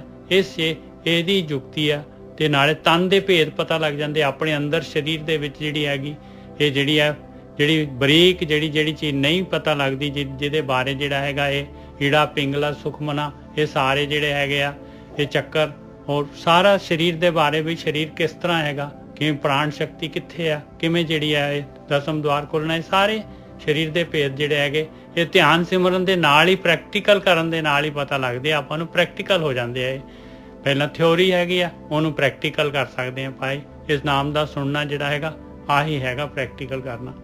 ਹੁਣ ਆਪਾਂ ਉੱਪਰੋਂ ਲਈਏ, ਸੁਣਿਆ ਈਸ਼ਰ ਬਰਮਾ ਇੰਦ। ਕਹਿੰਦੇ ਆ ਨਾਮ ਦੇ ਸੁਣਨ ਦੇ ਨਾਲ ਆਹ ਪੋਸਟਾਂ ਜਿਹੜੀਆਂ ਹੈਗੀਆਂ ਇਹ ਆਫਰ ਹੋ ਜਾਂਦੀਆਂ ਰਸਤੇ ਦੇ ਵਿੱਚ। ਕਹਿੰਦੇ ਆ ਈਸ਼ਰ ਬਣਨਾ ਆ, ਬ੍ਰਹਮਾ ਬਣਨਾ ਆ ਤੇ ਇੰਦਰ ਬਣਨਾ ਆ। ਆਹ ਪੋਸਟਾਂ ਆ ਜਾਂਦੀਆਂ ਭਾਈ, ਜਿਹੜੀ ਹੈਗੀ ਸ਼ਿਵ ਜੀ, ਬ੍ਰਹਮਾ ਤੇ ਇੰਦਰ। ਸੁਣਿਆ ਮੁੱਖ ਸਲਾਹਣ ਮੰਦ। ਕਹਿੰਦੇ ਜਿਹੜੇ ਮੰਦ ਬੁੱਧੀ ਵਾਲੇ ਹੈਗੇ ਉਹ ਵੀ ਜਿਹੜੇ ਹੈਗੇ ਨਾਮ ਨੂੰ ਸਲਾਹ ਸਕਦੇ ਆ ਮੁੱਖ ਦੇ ਨਾਲ। ਔਰ ਇਹ ਸਟੇਜਾਂ ਇਹ ਜਿਹੜੀ ਆ ਇਹ ਅਵਸਥਾ ਜਿਹੜੀ ਹੈਗੀ ਆ ਇਹ ਮੁਕਤ ਪਦਾਰਥ ਪਾ ਸਕਦੇ ਆ। ਸੁਣਿਆ ਜੋਗ ਜੁਗਤ ਤਨ ਭੇਦ। ਜੋਗ ਦੀ ਜੁਗਤੀ ਆ ਜਾਂਦੀ ਹੈ, ਪਰਮੇਸ਼ਰ ਦੇ ਨਾਲ ਕਿਵੇਂ ਜੁੜਨਾ ਹੈ, ਆਹੀ ਜੁਗਤੀ ਹੈਗੀ, ਆਹੀ ਜੋਗ ਹੈਗਾ। ਤਨ ਦੇ ਭੇਦ ਪਤਾ ਲੱਗ ਜਾਂਦੇ ਆ। ਸੁਣਿਆ ਸਾਸਤ ਸਿਮਰਤ ਵੇਦ। ਗਿਆਨ ਦਾ ਪਤਾ ਲੱਗ ਜਾਂਦਾ, ਸਾਰਾ ਗਿਆਨ ਦਾ ਨਿਚੋੜ ਜਿਹੜਾ ਹੈਗਾ ਕੀ ਆ, ਸ਼ਾਸਤਰਾਂ ਦਾ, ਸਿਮਰਤੀਆਂ ਦਾ, ਵੇਦਾਂ ਦਾ। ਇਹ ਮਤਲਬ ਵੇਦ ਮਤਲਬ ਇਹ 4 ਵੇਦ ਦੀ ਗੱਲ ਨਹੀਂ ਕਰ ਰਹੇ। ਇਹ ਜਿਹੜਾ ਹੈਗਾ ਸਾਰਾ ਦੁਨੀਆ ਦਾ ਗਿਆਨ ਜਿਹੜਾ ਹੈਗਾ ਉਹ ਗਿਆਨ ਦੇ ਬਾਰੇ ਜਿਹੜਾ ਹੈਗਾ ਆਪਾਂ ਨੂੰ ਅਸਲੀ ਗਿਆਨ ਦਾ ਭਾਵ ਜਿਹੜਾ ਹੈਗਾ ਉਹ ਆਪਾਂ ਨੂੰ ਪਤਾ ਲੱਗ ਜਾਂਦਾ ਹੈ। ਚੌਥੇ ਪਦ ਦੀ ਗੱਲ ਪਤਾ ਲੱਗ ਜਾਂਦੀ ਹੈ। ਤੇ ਅੱਗੇ ਆ ਉਹੀ ਲਾਈਨਾਂ ਹੈਗੀਆਂ, ਨਾਨਕ ਭਗਤਾਂ ਸਦਾ ਵਿਗਾਸ, ਸੁਣਾ ਦੁੱਖ ਪਾਪ ਕਾ ਨਾਸ। ਭਗਤ ਜਿਹੜੇ ਹਮੇਸ਼ਾ ਖੇੜੇ 'ਚ ਹੁੰਦੇ ਆ ਔਰ ਨਾਮ ਦੇ ਸੁਣਨ ਦੇ ਨਾਲ, ਧਿਆਨ ਸਿਮਰਨ ਦੇ ਨਾਲ ਜਿਹੜਾ ਹੈਗਾ ਦੁੱਖਾਂ ਤੇ ਪਾਪਾਂ ਦਾ ਨਾਸ ਹੋ ਜਾਂਦਾ। ਹਾਂਜੀ ਵੀਰ ਹਾਂਜੀ ਜੀ ਪਹਿਲੀ ਤੋਂ ਬੋਲ ਦੋ। ਸੁਣਿਆ ਈਸ਼ਰ ਬ੍ਰਹਮਾ ਬਰਮਾ ਇੰਦ। ਸੁਣਿਆ ਮੁੱਖ ਸਲਾਹਨ ਮੰਦ। ਹਾਂਜੀ ਵੀਰ ਜੀ, ਈਸ਼ਰ ਜਿਹੜਾ ਹੈਗਾ ਇਹ ਆਵੇ ਸ਼ਿਵ ਜੀ ਹੋ ਗਏ ਤੇ ਬ੍ਰਹਮਾ ਤੇ ਇੰਦਰ ਆ ਇਹਨਾਂ ਦੇ ਬਾਰੇ ਗੱਲ ਕਰ ਰਹੇ। ਹਾਂਜੀ, ਕੇਵਲ ਦੇਖੋ ਸੁਣਨ ਦੇ ਨਾਲ ਕਹਿੰਦੇ ਆ ਕਿ ਜੀਵ ਨੂੰ ਏਡੀ ਵੱਡੀ ਪਦਵੀ ਵੀ ਪ੍ਰਾਪਤ ਹੋ ਜਾਂਦੀ ਹੈ ਕਿ ਈਸ਼ਵਰ ਬਣ ਸਕਦਾ, ਬ੍ਰਹਮਾ ਬਣ ਸਕਦਾ, ਇੰਦਰ ਬਣ ਸਕਦਾ, ਇੰਦਰ ਦੇਵਤਾ ਵੀ ਬਣ ਜਾਂਦਾ। ਬਿਲਕੁਲ, ਇਕੱਲਾ ਪਰਮਾਤਮਾ ਨੂੰ ਸੁਣਨ ਦੇ ਨਾਲ। ਆਪ ਜਸਟ ਦੇਖੋ, ਜਦੋਂ ਕੋਈ ਬੰਦਾ ਬਹੁਤੀ ਭਗਤੀ ਕਰਦਾ ਹੈ ਨਾ ਤਾਂ ਉਹਨੂੰ ਬ੍ਰਹਮੇ ਦਾ ਮੌਕਾ ਮਿਲ ਜਾਂਦਾ ਜੀ। ਬਿਲਕੁਲ ਮਿਲ ਜਾਂਦਾ ਹੈ। ਉਹ ਬ੍ਰਹਮਾ ਬਣ ਜਾਊਗਾ।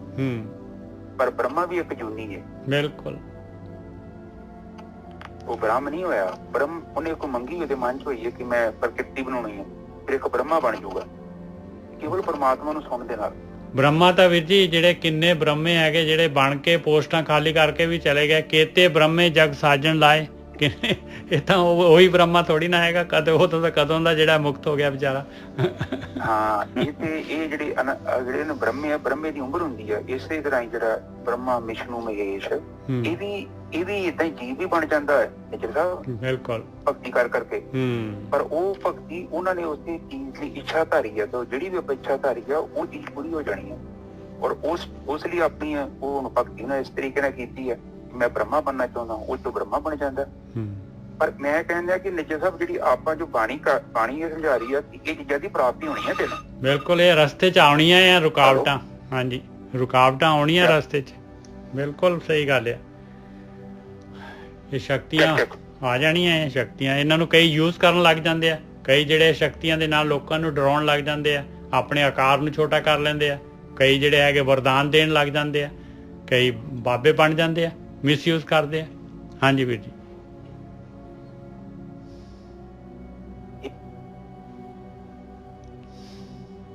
ਹਾਂਜੀ ਠੀਕ ਹੈ ਜੀ ਨਿੱਜਰ ਸਾਹਿਬ। ਇੱਥੇ ਪਤਾ ਕੀ ਬਾਣੀ ਆਪਾਂ ਨੂੰ ਇਹ ਸਮਝਾ ਰਹੀ ਆ ਕਿ ਇਹ ਜੇਕਰ ਅਸੀਂ ਭਗਤੀ ਕਰਦੇ ਹਾਂ ਤੇ ਇਹ ਚੀਜ਼ਾਂ ਵੀ ਸਾਨੂੰ ਪ੍ਰਾਪਤ ਹੋ ਸਕਦੀਆਂ ਔਰ ਹੋਣੀਆਂ ਵਾ। ਦੇਖੋ, ਇਹ ਚੀਜ਼ ਨੂੰ ਅੰਡਰਸਟੈਂਡ ਕਰੋ। ਇਹ ਰੁਕਾਵਟਾਂ ਹੈਗੀਆਂ ਨਾ, ਇਹ ਰੁਕਾਵਟਾਂ ਹੈਗੀਆਂ ਗੋਰਖੀ ਸਾਹਿਬ। ਮੈਂ ਤਾਂ ਸੋਚਦਾ ਇਹ ਰੁਕਾਵਟਾਂ ਹੈਗੀਆਂ ਰਸਤੇ ਦੇ ਵਿੱਚ, ਲਾਲਚ ਹੈਗਾ ਰਸਤੇ ਦੇ ਵਿੱਚ। ਹਾਂ, ਪਰ ਨਿੱਜਰ ਸਾਹਿਬ ਸਾਡੇ ਇਹਦੇ ਮਨ 'ਚ ਇੱਛਾ ਹੈ ਨਹੀਂ ਨਾ, ਸਾਡੇ 'ਚ ਹੀ ਕੁਝ ਬਣਨਾ ਵਾ। ਜਦੋਂ ਵੀ ਆਪ ਭਗਤੀ ਕਰੋਗੇ ਤੁਹਾਡੇ ਮਨ 'ਚ ਇੱਛਾ ਰਹਿਣੀ, ਕਿਉਂਕਿ ਤੁਹਾਡੇ ਤਾਈਂ ਉੱਥੇ ਨਿਰਗੁਣ ਦੀ ਭਗਤੀ ਕਰਾ ਰਹੇ ਆ ਤੁਹਾਨੂੰ। ਬਿਲਕੁਲ, ਕਿਉਂਕਿ ਨਿਰਗੁਣ ਦੇ ਵਿੱਚ ਕੋਈ ਗੁਣ ਹੀ ਨਹੀਂ ਹੈਗਾ। ਇਹ ਜਿੱਦਾਂ ਭਗਤੀ ਆਪਾਂ ਕਰਦੇ ਆ ਨਿੱਜਰ ਸਾਹਿਬ, ਜਿਹੜੀ ਆਪਾਂ ਇੱਛਾ ਧਾਰੀ ਆ ਨਾ, ਇੱਛਾ ਧਾਰ ਕੇ ਭਗਤੀ ਕਰਨੀ, ਫਿਰ ਇੱਛਾ ਪੂਰੀ ਹੋਣੀ ਆ। ਔਰ ਜਿਨ੍ਹਾਂ ਨੇ ਜਿਸ ਭਗਤੀ ਕੀਤੀ ਉਹਨੂੰ ਉਹੀ ਚੀਜ਼ ਮਿਲ ਜਾਣੀ ਆ। ਤੇ ਜਦੋਂ ਆਪਾਂ ਨਿਰਗੁਣ ਦੀ ਭਗਤੀ ਕਰਦੇ ਆ ਨਿੱਜਰ ਸਾਹਿਬ, ਨਿਰਗੁਣ ਦੀ ਭਗਤੀ ਏਦਾਂ ਦੀ ਆ, ਉਹਦੇ 'ਚ ਇੱਛਾ ਖਤਮ ਹੋ ਜਾਂਦੀ ਹੈ ਬੰਦੇ ਦੀ। ਤੁਹਾਨੂੰ ਸ਼ਾਇਦ ਪਤਾ ਨਹੀਂ ਹੋਣਾ, ਜਦੋਂ ਤੁਸੀਂ 2-4 ਮਹੀਨੇ ਜਾਂ ਸਾਲ 2 ਸਾਲ ਸਾਧਨਾ ਕੀਤੀ ਨਾ, ਤੁਸੀਂ ਨਿਰ ਇੱਛਾ ਹੋ ਜਾਣਾ, ਇੱਛਾ ਤੋਂ ਮੁਕਤ ਹੋ ਜਾਣਾ। ਬਿਲਕੁਲ, ਤੁਹਾਡੇ ਅੰਦਰ ਵਿਕਲਪ ਤੇ ਸੰਕਲਪ ਨਹੀਂ ਆਊਗਾ। ਤੁਸੀਂ ਜੀਵਨ ਦੇ ਸਹਿਜ ਤੱਤ ਦੇ ਨਾਲ ਚੱਲੋਗੇ, ਤੁਹਾਡੇ ਮਨ 'ਚ ਇੱਛਾ ਹੀ ਨਹੀਂ ਜਾਗਣੀ। ਕਿਉਂਕਿ ਇੱਛਾ ਜਾਗਣ ਦੇ ਲਈ ਅੰਦਰ ਗਤੀ ਚਾਹੀਦੀ, ਅੰਦਰ ਗਤੀ ਨਹੀਂ ਹੈਗੀ। ਹੁਣ ਇੱਛਾ ਕਿੱਥੋਂ ਪੈਦਾ ਹੋਊ? ਠੀਕ ਹੈ ਨਿੱਜਰ ਸਾਹਿਬ? ਬਿਲਕੁਲ ਠੀਕ ਹੈ ਜੀ।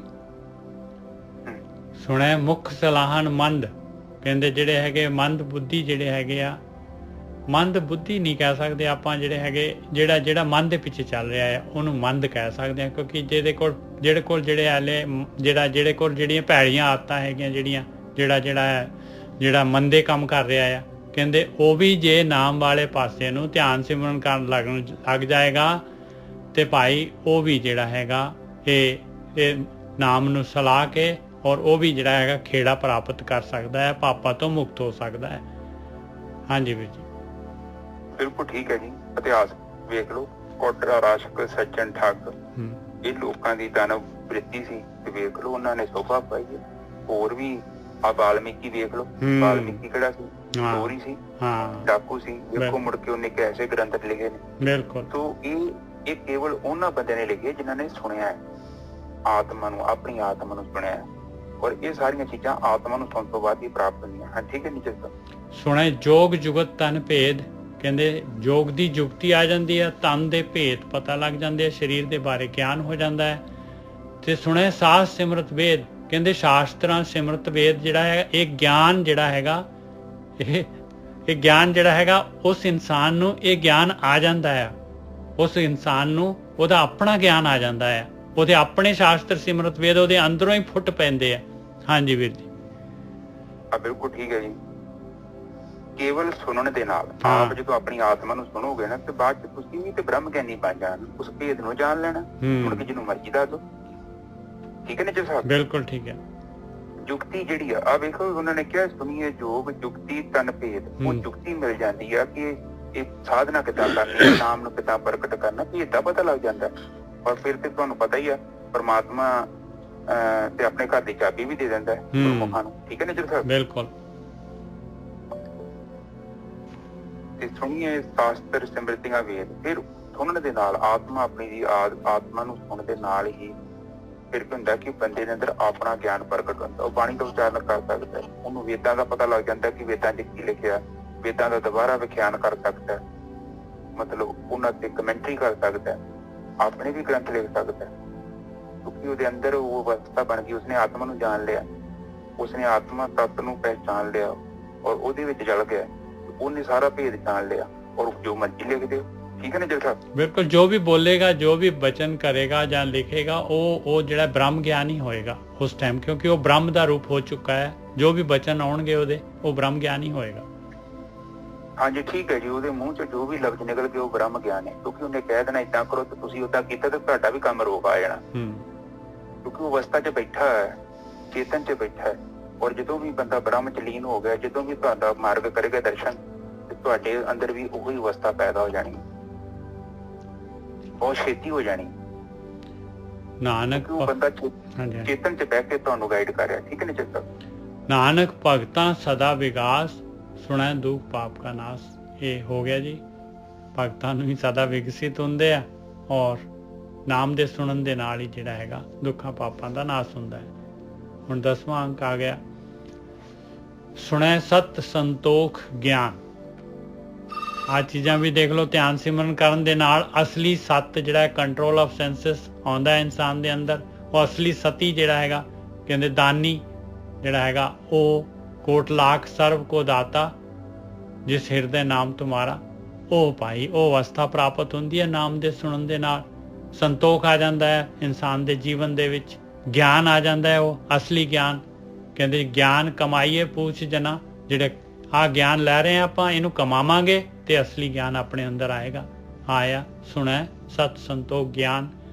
ਸੁਣੈ 68 ਕਾ ਇਸ਼ਨਾਨ, ਜਿਹੜੇ 68 ਤੀਰਥਾਂ ਦਾ ਇਸ਼ਨਾਨ ਜਿਹੜਾ ਮੰਨਿਆ ਗਿਆ ਹੈ, ਕਹਿੰਦੇ ਜਿਹਨੂੰ ਦੁਨੀਆ ਮੰਨਦੀ ਹੈ, ਕਹਿੰਦੇ ਉਹ ਸਾਰੇ ਦੇ ਸਾਰੇ ਉਸ ਅਭਿਆਸੀ ਨੂੰ, ਉਸ ਨਾਮ ਦੇ ਸੁਣਨ ਵਾਲੇ ਨੂੰ ਆਟੋਮੈਟਿਕਲੀ ਆ ਜਾਂਦੇ ਆ, ਇਸ਼ਨਾਨ ਹੋ ਜਾਂਦਾ ਉਹਦਾ। ਹਾਂਜੀ ਵੀਰ ਜੀ ਬਿਲਕੁਲ ਠੀਕ ਹੈ ਜੀ। ਬਾਣੀ ਖੁਦ ਤਸਦੀਕ ਕਰ ਰਹੀ ਹੈ ਕਿ ਸੁਣੀਏ ਸਤ ਸੰਤੋਖ ਤੇ ਗਿਆਨ, ਤਿੰਨ ਚੀਜ਼ਾਂ ਬੰਦੇ ਦੇ ਜੀਵਨ ਚ ਆਉਂਦੀਆਂ। ਪਹਿਲਾਂ ਸੱਚ ਆਊਗਾ ਤੁਹਾਡੇ ਜੀਵਨ ਚ, ਸੱਚ ਬੋਲੋਗੇ ਤੇ ਸੱਚ ਨੂੰ ਬਰਦਾਸ਼ਤ ਕਰਨ ਦੀ ਤੁਹਾਡੇ ਅੰਦਰ ਹਿੰਮਤ ਵੀ ਆਉਣੀ ਹੈ। ਵੈਸੇ ਸੱਚ ਨੂੰ ਬਰਦਾਸ਼ਤ ਕਰਨਾ ਕਾਫੀ ਔਖਾ, ਉਹ ਸਧਾਰਨ ਬੰਦਾ ਨਹੀਂ ਬਰਦਾਸ਼ਤ ਕਰ ਸਕਦਾ। ਸੰਤੋਖ ਆਊਗਾ ਤੁਹਾਡੇ ਜੀਵਨ ਚ। ਸੰਤੋਖ ਇੱਕ ਅਵਸਥਾ ਹੈ, ਬਹੁਤ ਉੱਚੀ ਅਵਸਥਾ ਹੈ। ਜਿੰਨਾ ਚਿਰ ਤੱਕ ਜੀਵਨ ਚ ਸੰਤੋਖ ਨਹੀਂ ਆ ਰਿਹਾ, ਸਮਝ ਲਓ ਨਾਮ ਬਰਾਬਰ ਨਹੀਂ ਚੱਲ ਰਿਹਾ। ਉਹ ਨਾਮ ਜਦੋਂ ਵੀ ਪ੍ਰਗਟ ਹੋਇਆ ਤੁਹਾਡੇ ਜੀਵਨ ਚ, ਪਹਿਲਾਂ ਸੰਤੋਖ ਹੋਣਾ। ਸੰਤੋਖ ਜਦ ਤੱਕ ਨਹੀਂ ਹੋਇਆ ਤਦ ਤੱਕ ਵਿਰਾਗ ਨਹੀਂ ਪੈਦਾ ਹੁੰਦਾ। ਨਿਜਰ ਸਾਹਿਬ, ਵਿਰਾਗ ਤੇ ਸੰਤੋਖ ਦੋਨੋਂ ਜੁੜੇ ਹੋਏ ਨੇ। ਜਿੰਨਾ ਚਿਰ ਤੱਕ ਸੰਤੋਖ ਨਹੀਂ ਹੁੰਦਾ ਉਹਨਾਂ ਚਿਰ ਵਿਰਾਗ ਨਹੀਂ ਪੈਦਾ ਹੋਣਾ। ਕਿ ਜਦ ਤੱਕ ਵਿਰਾਗ ਨਹੀਂ ਪੈਦਾ ਹੁੰਦਾ ਉਹਨਾਂ ਚਿਰ ਤੱਕ ਸੰਸਾਰ ਤੋਂ ਅਸੀਂ ਟੁੱਟਦੇ ਨਹੀਂ। ਠੀਕ ਹੈ ਨਾ ਜੀ ਸਾਹਿਬ? ਬਿਲਕੁਲ ਠੀਕ ਹੈ। ਇਹਦੇ ਵਿੱਚ ਨਾ ਗੁਰੂ ਸਾਹਿਬ ਇੱਕ ਸੱਤ ਔਰ ਇੱਕ ਸੱਚ ਹੈ। ਬਾਣੀ ਦੇ ਵਿੱਚ ਦੋ ਲਫ਼ਜ਼ ਵਰਤੇ ਆ, ਇੱਕ ਸੱਤ ਹੈਗਾ ਔਰ ਇੱਕ ਜਿਹੜਾ ਹੈਗਾ ਸੱਚ ਹੈਗਾ। ਬਾਣੀ ਦੇ ਵਿੱਚ ਇੱਥੇ ਸੱਚ ਆ ਰਿਹਾ, ਸੱਤ ਆ ਰਿਹਾ। ਸੱਤ ਦਾ ਮਤਲਬ ਹੈਗਾ ਵੀ ਇਨਸਾਨ ਦਾ ਜਿਹੜਾ ਹੈਗਾ ਸੱਤ ਕੰਟਰੋਲ ਆਫ ਸੈਂਸਸ। ਇੱਕ ਸੱਤ ਵਰਤਿਆ ਬਾਣੀ ਦੇ ਵਿੱਚ, ਸਤੀਆਂ ਮਨ ਸੰਤੋਖ ਉਪਜੇ ਦੇਣੇ ਕੇ ਵਿਚਾਰ। ਉਹ ਸੱਤ ਦਾ ਮਤਲਬ ਹੈ ਬਈ ਦਾਨ ਕਰਨ ਨੂੰ ਵੀ ਬਾਣੀ ਸੱਤ ਕਹਿੰਦੀ ਹੈ। ਤੇ ਸੱਚ ਇੱਥੇ ਸੁਣੀਆਂ ਸੱਤ, ਹਾਂਜੀ ਹਾਂਜੀ ਇੱਥੇ ਸੱਤ ਹੈਗਾ ਜੀ। ਇੱਥੇ ਨੀਚੇ ਸਰ ਸੱਤ ਦਾ ਮਤਲਬ ਇਹ ਨਹੀਂ ਹੋ ਜਾਣਾ ਕੰਟਰੋਲ ਆਫ ਸੈਂਸਸ ਦੇ ਉੱਪਰ। ਹਾਂ ਬਸ ਬਸ ਬਸ ਉਹੀ ਹੈ ਜੀ, ਬਿਲਕੁਲ ਠੀਕ ਹੈ। ਇਹ ਠੀਕ ਹੈ ਜੀ। ਹਾਂ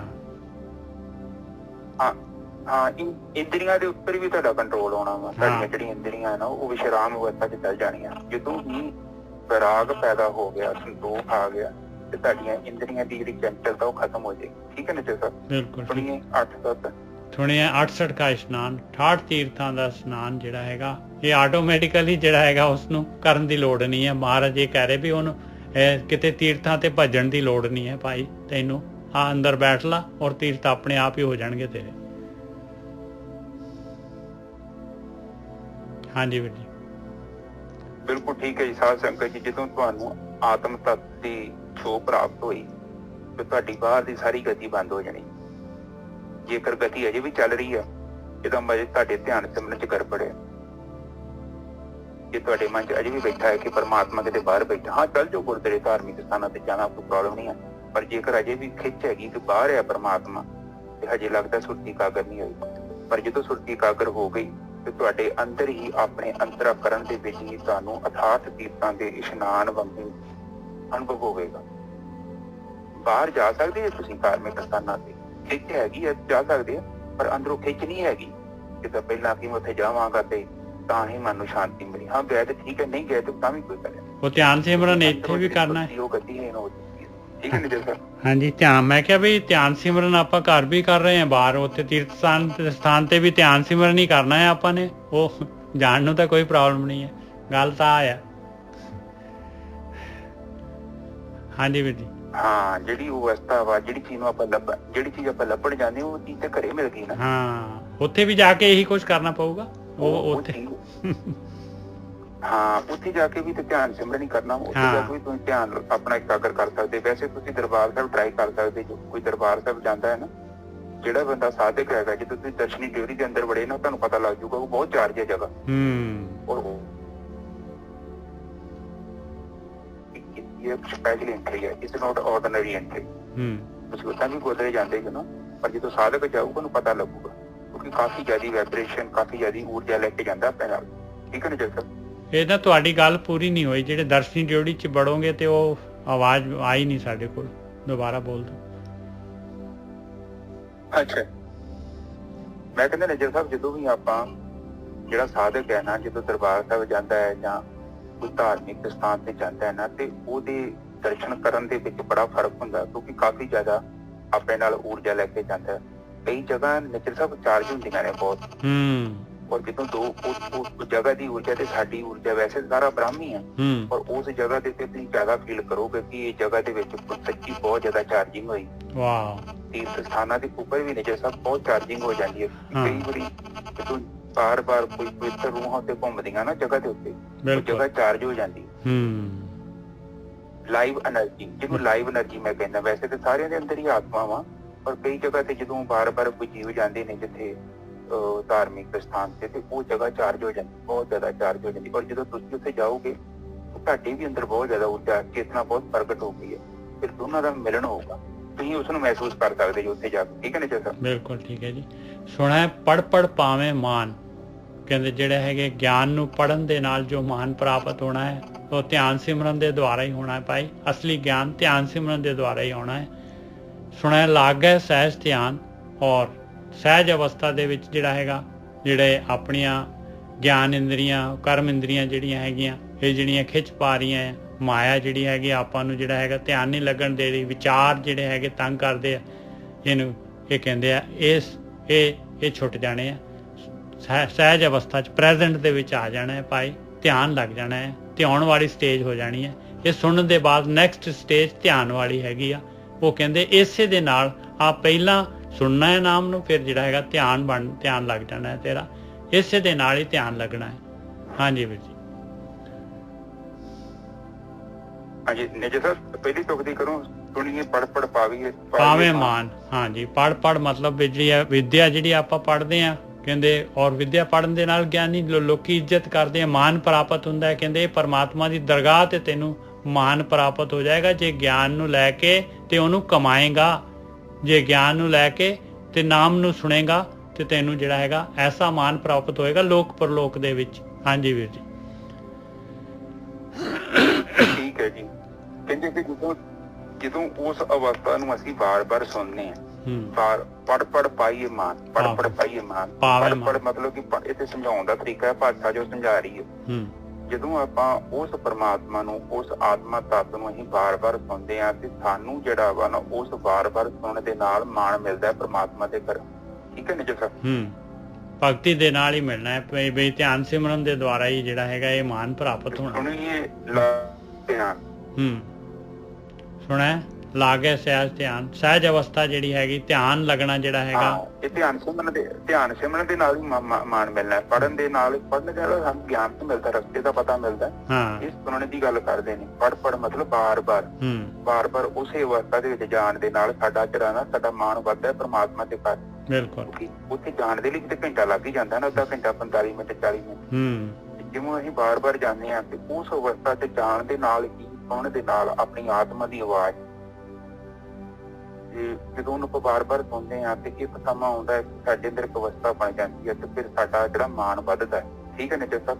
ਸੁਣੀਏ ਲਾਗੇ ਸਹਿਜ ਧਿਆਨ। ਪਰ ਜਦੋਂ ਅਸੀਂ ਬਾਰ-ਬਾਰ ਆਪਣੇ ਅੰਦਰ ਜਾ ਕੇ ਪ੍ਰਵੇਸ਼ ਕਰਦੇ ਹਾਂ, ਸ਼ੁਰੂ ਚ ਕਿੱਥੇ ਮਨ ਲੱਗਦਾ? ਮਨ ਤੇ ਲੱਗਦਾ ਨਹੀਂ, ਧਿਆਨ ਟਿਕਦਾ ਹੀ ਨਹੀਂ। ਧਿਆਨ ਤੇ ਤੁਸੀਂ ਇੱਕ ਛਣ ਟਿਕੇ, ਫਿਰ ਨਾਲੇ ਟੁੱਟ ਜਾਂਦਾ, ਫਿਰ ਟਿਕੇ, ਫਿਰ ਟੁੱਟ ਗਿਆ। ਬਾਰ-ਬਾਰ ਜਦੋਂ ਅਸੀਂ ਉਸਨੂੰ ਸੁਣਨ ਦੀ ਕੋਸ਼ਿਸ਼ ਕਰਦੇ ਹਾਂ, ਆਪਣੀ ਆਤਮਾ ਨੂੰ, ਆਪਣੀ ਆਤਮਾ ਚ ਲੀਨ ਕਰਦੇ ਹਾਂ, ਆਪਣੀ ਸੋਚੀ ਨੂੰ, ਪਰ ਇੱਕ ਸਮਾਂ ਆਉਂਦਾ ਹੈ ਸਾਡੀ ਜਿਹੜੀ ਸੁਰਤੀ ਆ ਉਹਦੇ 'ਚ ਲੀਨ ਹੋ ਜਾਂਦੀ ਤੇ ਸਾਡਾ ਸਹਿਜ ਧਿਆਨ ਲੱਗ ਜਾਂਦਾ। ਠੀਕ ਹੈ ਨਾ ਜੀ ਸਾਹਿਬ। ਨਾਨਕ ਭਗਤਾਂ ਸਦਾ ਵਿਗਾਸ, ਸੁਣੈ ਦੁਖ ਪਾਪ ਕਾ ਨਾਸ। ਤੇ ਭਗਤਾਂ ਨੂੰ ਜਿਹੜਾ ਹੈਗਾ ਹਮੇਸ਼ਾ ਇਹ ਖੇੜਾ ਹੀ ਖੇੜਾ ਹੁੰਦਾ ਹੈ ਭਗਤੀ ਕਰਨ ਦੇ ਨਾਲ ਤੇ ਦੁੱਖਾਂ ਪਾਪਾਂ ਦਾ ਨਾਸ ਹੋ ਜਾਂਦਾ ਹੈ। ਹਾਂਜੀ ਵੀਰ ਜੀ। ਅਬੇ ਠੀਕ ਹੈ ਜੀ। ਦੇਖ ਲਓ ਗੁਰੂ ਜੀ ਫਿਰ ਸਟੈਂਪ ਲਾ ਰਹੇ ਆ, ਨਾਨਕ ਭਗਤਾਂ ਸਦਾ ਵਿਕਾਸ, ਸੁਣੀਏ ਦੁੱਖ ਪਾਪ ਕਾ ਨਾਸ। ਤੇ ਜੀਵਨ ਦੇ ਵਿੱਚ ਇਨਸਾਨ ਦੇ ਦੁੱਖ ਖਤਮ ਹੋ ਜਾਂਦੇ। ਕਿਉਂ ਖਤਮ ਹੋ ਜਾਂਦੇ ਆ? ਕਿਉਂਕਿ ਅਸੀਂ ਉਸ ਚੀਜ਼ ਨੂੰ ਸੁਣ ਲਿਆ ਹੈ। ਪਾਣੀ ਦੇ ਵਿੱਚ ਲਿਖਿਆ ਨਾ, ਮੂੰਹ ਤੋਂ ਲਿੱਤੀ ਕੱਪੜ ਹੋਏ ਜੇ ਸਾਬੁਣ ਲਈਏ ਧੋਏ, ਲਈਏ ਸਾਬਣ ਲੈ ਧੋਈਏ, ਮੂੰਹ ਪਲੀਤੀ ਕੱਪੜੋ ਦੇ ਸਾਬਣ ਲਈਏ ਉਹ ਧੋਏ, ਭਰੀਏ ਮਤ ਪਾਪਾਂ ਕੇ ਸੰਗ ਉਹ ਤੋਂ ਪਹਿਨਾਵੇ ਕੇ ਰੰਗ। ਹਾਂਜੀ ਵੀਰ। ਹਾਂ, ਇਹ ਨਾਮ ਨੂੰ ਜਦੋਂ ਆਪਾਂ ਸੁਣਦੇ ਹਾਂ ਆਪਣੇ ਅੰਦਰ ਆਪਣੀ ਸੁਰਤੀ ਨੂੰ ਉਜਾਗਰ ਕਰਦੇ ਹਾਂ ਔਰ ਆਪਣੇ ਧਿਆਨ ਨੂੰ ਆਪਣੇ ਵਿੱਚ ਲੀਨ ਕਰ ਲੈਂਦੇ ਹਾਂ। ਕੇਵਲ ਉਸ ਅਵਸਥਾ ਦੇ ਵਿੱਚ ਜਾਣ ਦੇ ਨਾਲ ਸੁੱਖਾਂ ਤੋਂ ਪਾਪਾਂ ਤੋਂ ਮੁਕਤੀ ਪ੍ਰਾਪਤ ਹੋ ਜਾਂਦੀ ਹੈ ਜੀ। ਠੀਕ ਹੈ ਨਾ ਜੀ ਸਰ। ਹਾਂਜੀ। ਅੱਗੇ ਸੁਣੈ ਸਰਾ ਗੁਣਾ ਕੇ ਗਾਹ, ਕਹਿੰਦੇ ਪਰਮਾਤਮਾ ਦੇ ਨਾਲ ਜਿਹੜਾ ਹੈਗਾ ਧਿਆਨ ਸਿਮਰਨ ਦੇ ਨਾਲ ਜਿਹੜਾ ਹੈਗਾ ਇਨਸਾਨ ਜਿਹੜਾ ਹੈਗਾ ਇੰਨੇ ਗੁਣ ਆ ਜਾਂਦੇ ਆ ਭਾਈ ਉਹਦੇ ਅੰਦਰ। ਸਾਰਾ ਕਹਿੰਦੇ ਸਰੋਵਰ, ਗੁਣਾ ਦੇ ਸਰੋਵਰ, ਇੰਨੇ ਗੁਣ ਆ ਜਾਂਦੇ ਉਹਦੇ ਕੋਲ। ਗਾਹ ਜਿਹੜਾ ਹੈਗਾ ਉਹਦੇ ਜਿਵੇਂ ਗਾਹ ਪੈ ਜਾਂਦਾ ਹੈ, ਕਹਿੰਦੇ ਇੰਨਾ ਜ਼ਿਆਦਾ ਗੁਣ ਆ ਜਾਂਦੇ ਇਨਸਾਨ ਦੇ ਅੰਦਰ। ਸੁਣੈ ਸਰਾ ਗੁਣਾ ਕੇ ਗਾਹ, ਸੁਣੈ ਸੇਖ ਪੀਰ ਪਾਤਸ਼ਾਹ, ਕਹਿੰਦੇ ਉਹ ਸ਼ੇਖ ਬਣ ਜਾਂਦਾ ਭਾਈ, ਜਿਹੜੇ ਉੱਚ ਜਿਹੜੀ ਹੈਗੀ ਆ ਪੀਰ ਬਣ ਜਾਂਦਾ, ਲੋਕੀ ਪੂਜਣ ਲੱਗ ਜਾਂਦੇ। ਸ਼ੇਖ ਵੀ ਇੱਕ ਪਦਵੀ ਹੈਗੀ ਆ। ਇੱਕ ਪਾਤਸ਼ਾਹ ਜਿਹੜਾ ਹੈਗਾ, ਜਿਹੜਾ ਰਾਜਾ, ਕੋਟ ਲਾਖ ਸਰਬ ਕੋ ਰਾਜਾ, ਜਿਸ ਹਿਰਦੇ ਨਾਮ ਤੁਮਾਰਾ, ਕਹਿੰਦੇ ਇਹ ਨਾਮ ਸੁਣਨ ਦੇ ਨਾਲ ਜਿਹਦੇ ਹਿਰਦੇ 'ਚ ਨਾਮ ਉਤਰ ਜਾਂਦਾ ਹੈ, ਇਹਦੇ ਨਾਲ ਆਹ ਪੋਸਟਾਂ ਵੀ ਆ ਜਾਂਦੀਆਂ। ਸੁਣੈ ਅੰਧੇ ਭਾਵੇਂ ਰਾਹ, ਗਾਹ ਦਾ ਮਤਲਬ ਜਿਹੜਾ ਹੈਗਾ ਗਾਉਣਾ ਕਿਸੇ ਚੀਜ਼ ਨੂੰ, ਗੁਣਾਂ ਨੂੰ ਗਾਉਣਾ। ਬਈ ਗੁਣ ਦੇ ਇੰਨੇ ਗੁਣ ਹੋ ਗਏ ਇਨਸਾਨ ਦੇ ਅੰਦਰ, ਪੂਰਾ ਗਾਹ ਪਿਆ ਹੈ ਗੁਣਾਂ ਦਾ। ਹਾਂਜੀ ਹਾਂਜੀ। ਸੁਣੈ ਸੇਖ ਪੀਰ ਪਾਤਸ਼ਾਹ, ਸੁਣੈ ਅੰਧੇ ਭਾਵੇਂ ਰਾਹ, ਕਹਿੰਦੇ ਦੇਖ ਲਓ ਭਾਈ ਇਸ ਦੇ ਵਿੱਚ ਜਿਹੜੇ ਹੈਗੇ ਆ ਅੰਨੇ ਕੌਣ ਆ? ਅੰਨੇ ਜਿਹੜੇ ਹੈਗੇ, ਜਿਹੜੇ ਆਪਾਂ ਸਾਰੇ ਹੀ ਜਿਹੜੇ ਹੈਗੇ, ਜਿਹੜੇ ਨਹੀਂ ਧਿਆਨ ਸਿਮਰਨ ਕਰਦੇ, ਮਾਇਆ ਦੇ ਵਿੱਚ ਚੱਲੇ ਹੋਏ ਆ ਤੇ ਆਪਣੇ ਨੇਤਰ ਹੈ ਨਹੀਂ ਗੇ, ਆਪਾਂ ਨੂੰ ਪਤਾ ਹੀ ਨਹੀਂ ਹੈ ਕਿ ਸੱਚ ਕੀ ਹੈ, ਝੂਠ ਕੀ ਹੈ, ਸਹੀ ਰਸਤਾ ਕੀ ਹੈ। ਆਪਾਂ ਤਾਂ ਭਟਕ ਰਹੇ ਹਾਂ 84 ਦੇ ਵਿੱਚ, ਜੂਨਾਂ ਦੇ ਵਿੱਚ, ਸੰਸਾਰ ਦੇ ਵਿੱਚ। ਕਹਿੰਦੇ ਜਿਹੜਾ ਮਰਜ਼ੀ ਜਿਹੜਾ ਧਿਆਨ ਸਿਮਰਨ ਕਰਨ ਲੱਗ ਜਾਏ ਤੇ ਰਸਤਾ ਪ੍ਰਾਪਤ ਹੋ ਜਾਏਗਾ। ਅੰਨੇ ਨੂੰ ਵੀ ਅੱਖਾਂ ਮਿਲ ਜਾਣਗੀਆਂ ਪਾਏ। ਸੁਣੇ ਹਾਥ ਹੋਵੇ ਅਸਗਾਹ, ਕਹਿੰਦੇ ਆ ਜਿਹੜਾ ਹੈਗਾ ਦੇਖੋ ਸੰਸਾਰ ਸਮੁੰਦਰ ਦੇ ਵਿੱਚ ਹੈਗੇ, ਇਹਦੀ ਡੂੰਘਾਈ ਦਾ ਆਪਾਂ ਨੂੰ ਪਤਾ ਹੀ ਨਹੀਂ ਲੱਗਦਾ। ਕਹਿੰਦੇ ਇਹਦੇ ਬਾਰੇ ਜਿਹੜਾ ਹੈਗਾ ਪੂਰਾ ਦਾ ਪੂਰਾ ਗਿਆਨ ਪ੍ਰਾਪਤ ਹੋ ਜਾਂਦਾ ਹੈ। ਇਹਦਾ ਜਿਹੜਾ ਹੈਗਾ ਹਾਥ ਹੋਵੇ ਅਸਗਾਹ ਦਾ ਮਤਲਬ ਜਿਹੜਾ ਹੈਗਾ ਪਤਾ ਲੱਗਦਾ ਵੀ ਇਹ ਜਿਹੜਾ ਮਾਲਕ ਨੇ, ਪਰਮਾਤਮਾ ਨੇ ਜਿਹੜਾ ਇਹ ਸੰਸਾਰ ਸਮੁੰਦਰ ਕਿਉਂ ਬਣਾਇਆ ਹੋਇਆ ਆ, ਇਹਦੇ ਬਾਰੇ ਪਤਾ ਲੱਗ ਜਾਂਦਾ ਭਾਈ। ਇਹ ਕਾਰਨ ਸ਼ਰੀਰ ਨੂੰ ਨਸ਼ਟ ਕਰਨ ਵਾਸਤੇ ਜਿਹੜਾ ਹੈਗਾ ਸਾਰਾ ਇਨਸਾਨ ਨੂੰ ਵਾਪਸ ਜਿਹੜਾ ਹੈਗਾ ਫਿਰ ਜਿਹੜਾ ਹੈਗਾ ਘੁਮਾ ਫਿਰਾ ਕੇ ਮਨੁੱਖ ਚੂਨ ਦੇ ਕੇ ਫਿਰ ਜਿਹੜਾ ਹੈਗਾ ਉਹ ਨਿਕਲਣ ਦਾ ਰਸਤਾ ਜਿਹੜਾ ਹੈਗਾ ਉਸ ਰਸਤੇ ਤੇ ਪਾਉਣ ਵਾਸਤੇ ਬਣਾਇਆ ਹੋਇਆ ਹੈ। ਨਾਨਕ ਭਗਤਾਂ ਸਦਾ ਵਿਗਾਸ, ਸੁਣੇ ਦੁੱਖ ਪਾਪ ਕਾ ਨਾਸ਼। ਭਗਤਾਂ ਨੂੰ ਹਮੇਸ਼ਾ ਖੇੜਾ ਹੁੰਦਾ ਹੈ ਔਰ ਦੁੱਖਾਂ ਤੇ ਪਾਪਾਂ ਦਾ ਨਾਸ਼ ਹੋ ਜਾਂਦਾ ਹੈ ਭਗਤੀ ਕਰਨ ਦੇ ਨਾਲ। ਹਾਂਜੀ ਵੀਰ ਜੀ। ਸੁਣਿਆ ਸਰਾ ਗੁਣਾ ਕੇ ਗਾਹ, ਕਹਿੰਦੇ ਗੁਣਾਂ ਦੇ ਸਰੋਵਰ ਦੇ ਵਿੱਚ ਜਿਹੜਾ ਹੈਗਾ ਉਹਨਾਂ ਦਾ ਮਤਲਬ ਇੰਨੇ ਗੁਣ ਆ ਜਾਂਦੇ, ਇੰਨੇ ਗੁਣ ਵਾਲੇ ਹੋ ਜਾਂਦੇ ਆ ਉਹ ਜਿਹੜੇ ਨਾਮ ਨੂੰ ਸੁਣਦੇ ਆ। ਹਾਂਜੀ, ਪੰਜਾਬੀ ਚ ਕਹਾਵਤ ਨਹੀਂ ਹੈਗੀ, ਕੀ ਫਲਾਣਾ ਉਹਦੇ ਗਾਹ ਹੀ ਪਾਤਾ। ਹਾਂ ਬਿਲਕੁਲ ਸਹੀ ਗੱਲ। ਜਿਹਦਾ ਮਤਲਬ ਗਾਹ ਪਾਤਾ ਮਤਲਬ ਕਿ ਬਹੁਤ ਜ਼ਿਆਦਾ ਮਿਕਦਾਰ ਚ ਕਹਿੰਦੇ ਕੁਆਂਟੀਟੀ ਚ ਕੋਈ ਕੰਮ ਕਰਦਾ। ਬਿਲਕੁਲ ਸਹੀ। ਕਹਿੰਦੇ ਕਿ ਜਦੋਂ ਤੁਸੀਂ ਆਪਣੀ ਆਤਮਾ ਦੀ ਆਵਾਜ਼ ਸੁਣੋਗੇ, ਉਹਦੇ ਚ ਲੀਨ ਹੋਵੋਗੇ, ਆਪਣੀ ਸੁਰਤੀ ਨੂੰ, ਆਪਣੇ ਧਿਆਨ ਨੂੰ ਉੱਥੇ ਇਕਾਗਰ ਕਰੋਗੇ, ਕੀ ਹੋਊਗਾ? Go ahead.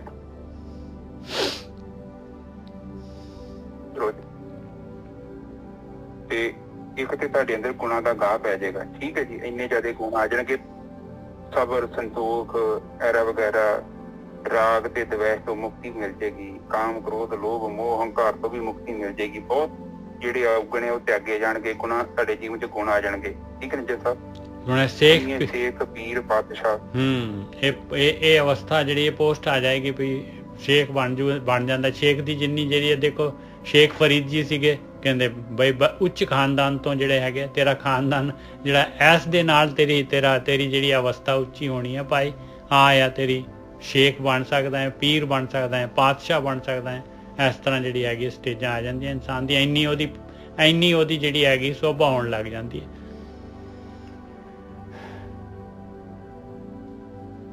ਠੀਕ ਹੈ ਜੀ, ਦੇਖ ਲਓ ਉਹ ਕਹਿੰਦੇ ਆ ਕਿ ਜੇ ਤੁਸੀਂ ਆਤਮਾ ਦੀ ਆਵਾਜ਼ ਸੁਣਨੀ ਸ਼ੁਰੂ ਕਰਦੀ, ਆਪਣੀ ਸੁਰਤੀ ਨੂੰ ਆਤਮਾ 'ਚ ਇਕਾਗਰ ਕੀਤਾ ਤੇ ਤੁਹਾਨੂੰ ਤੁਸੀਂ ਸ਼ੇਖ ਬਣ ਜਾਓਗੇ। ਸ਼ੇਖ ਖਲੀਫੇ ਹੁੰਦੇ ਨਾ, ਗਲਤ ਦੇ ਵਿੱਚ ਬੜੇ ਬੜੇ ਅਮੀਰ ਲੋਕ ਹੁੰਦੇ ਨੇ, ਰਾਜੇ ਮਹਾਰਾਜੇ ਬਣ ਜਾਓਗੇ, ਪੀਰ ਬਣ ਜਾਓਗੇ। ਪੀਰਾਂ ਦੇ ਪੀਰ ਲੋਕ ਤੁਹਾਡੇ ਤੋਂ ਪੁੱਛਣਗੇ ਕਿ ਪੀਰ ਜੀ ਸਾਨੂੰ ਆਤਮ ਗਿਆਨ ਕਰਾਓ। ਪਾਤਸ਼ਾਹ ਬਣ ਜਾਓਗੇ। ਇੱਕ ਤੇ ਬਾਦਸ਼ਾਹ ਹੁੰਦੇ ਨੇ, ਰਾਜੇ, ਦੇਸ਼ਾਂ ਦੇ ਰਾਜੇ, ਇਹ ਪਾਤਸ਼ਾਹ ਅਧਿਆਤਮਿਕ ਜੀਵਨ ਦੇ ਪਾਤਸ਼ਾਹ ਬਣ ਜਾਓਗੇ। ਦੇਖੋ ਆ ਬ੍ਰਹਮ ਦੀ ਗੱਲ ਕਰ ਰਹੇ ਨੇ, ਆਹ ਜਿਹੜੀਆਂ ਪਦਵੀਆਂ ਸਾਰੀਆਂ ਥੱਲੇ ਨੇ ਉਹ ਦਿੰਦਾ ਵਾ ਬ੍ਰਹਮ। ਆਪ ਜਸਟ ਸੋਚੋ, ਬਿਲਕੁਲ ਸਹੀ।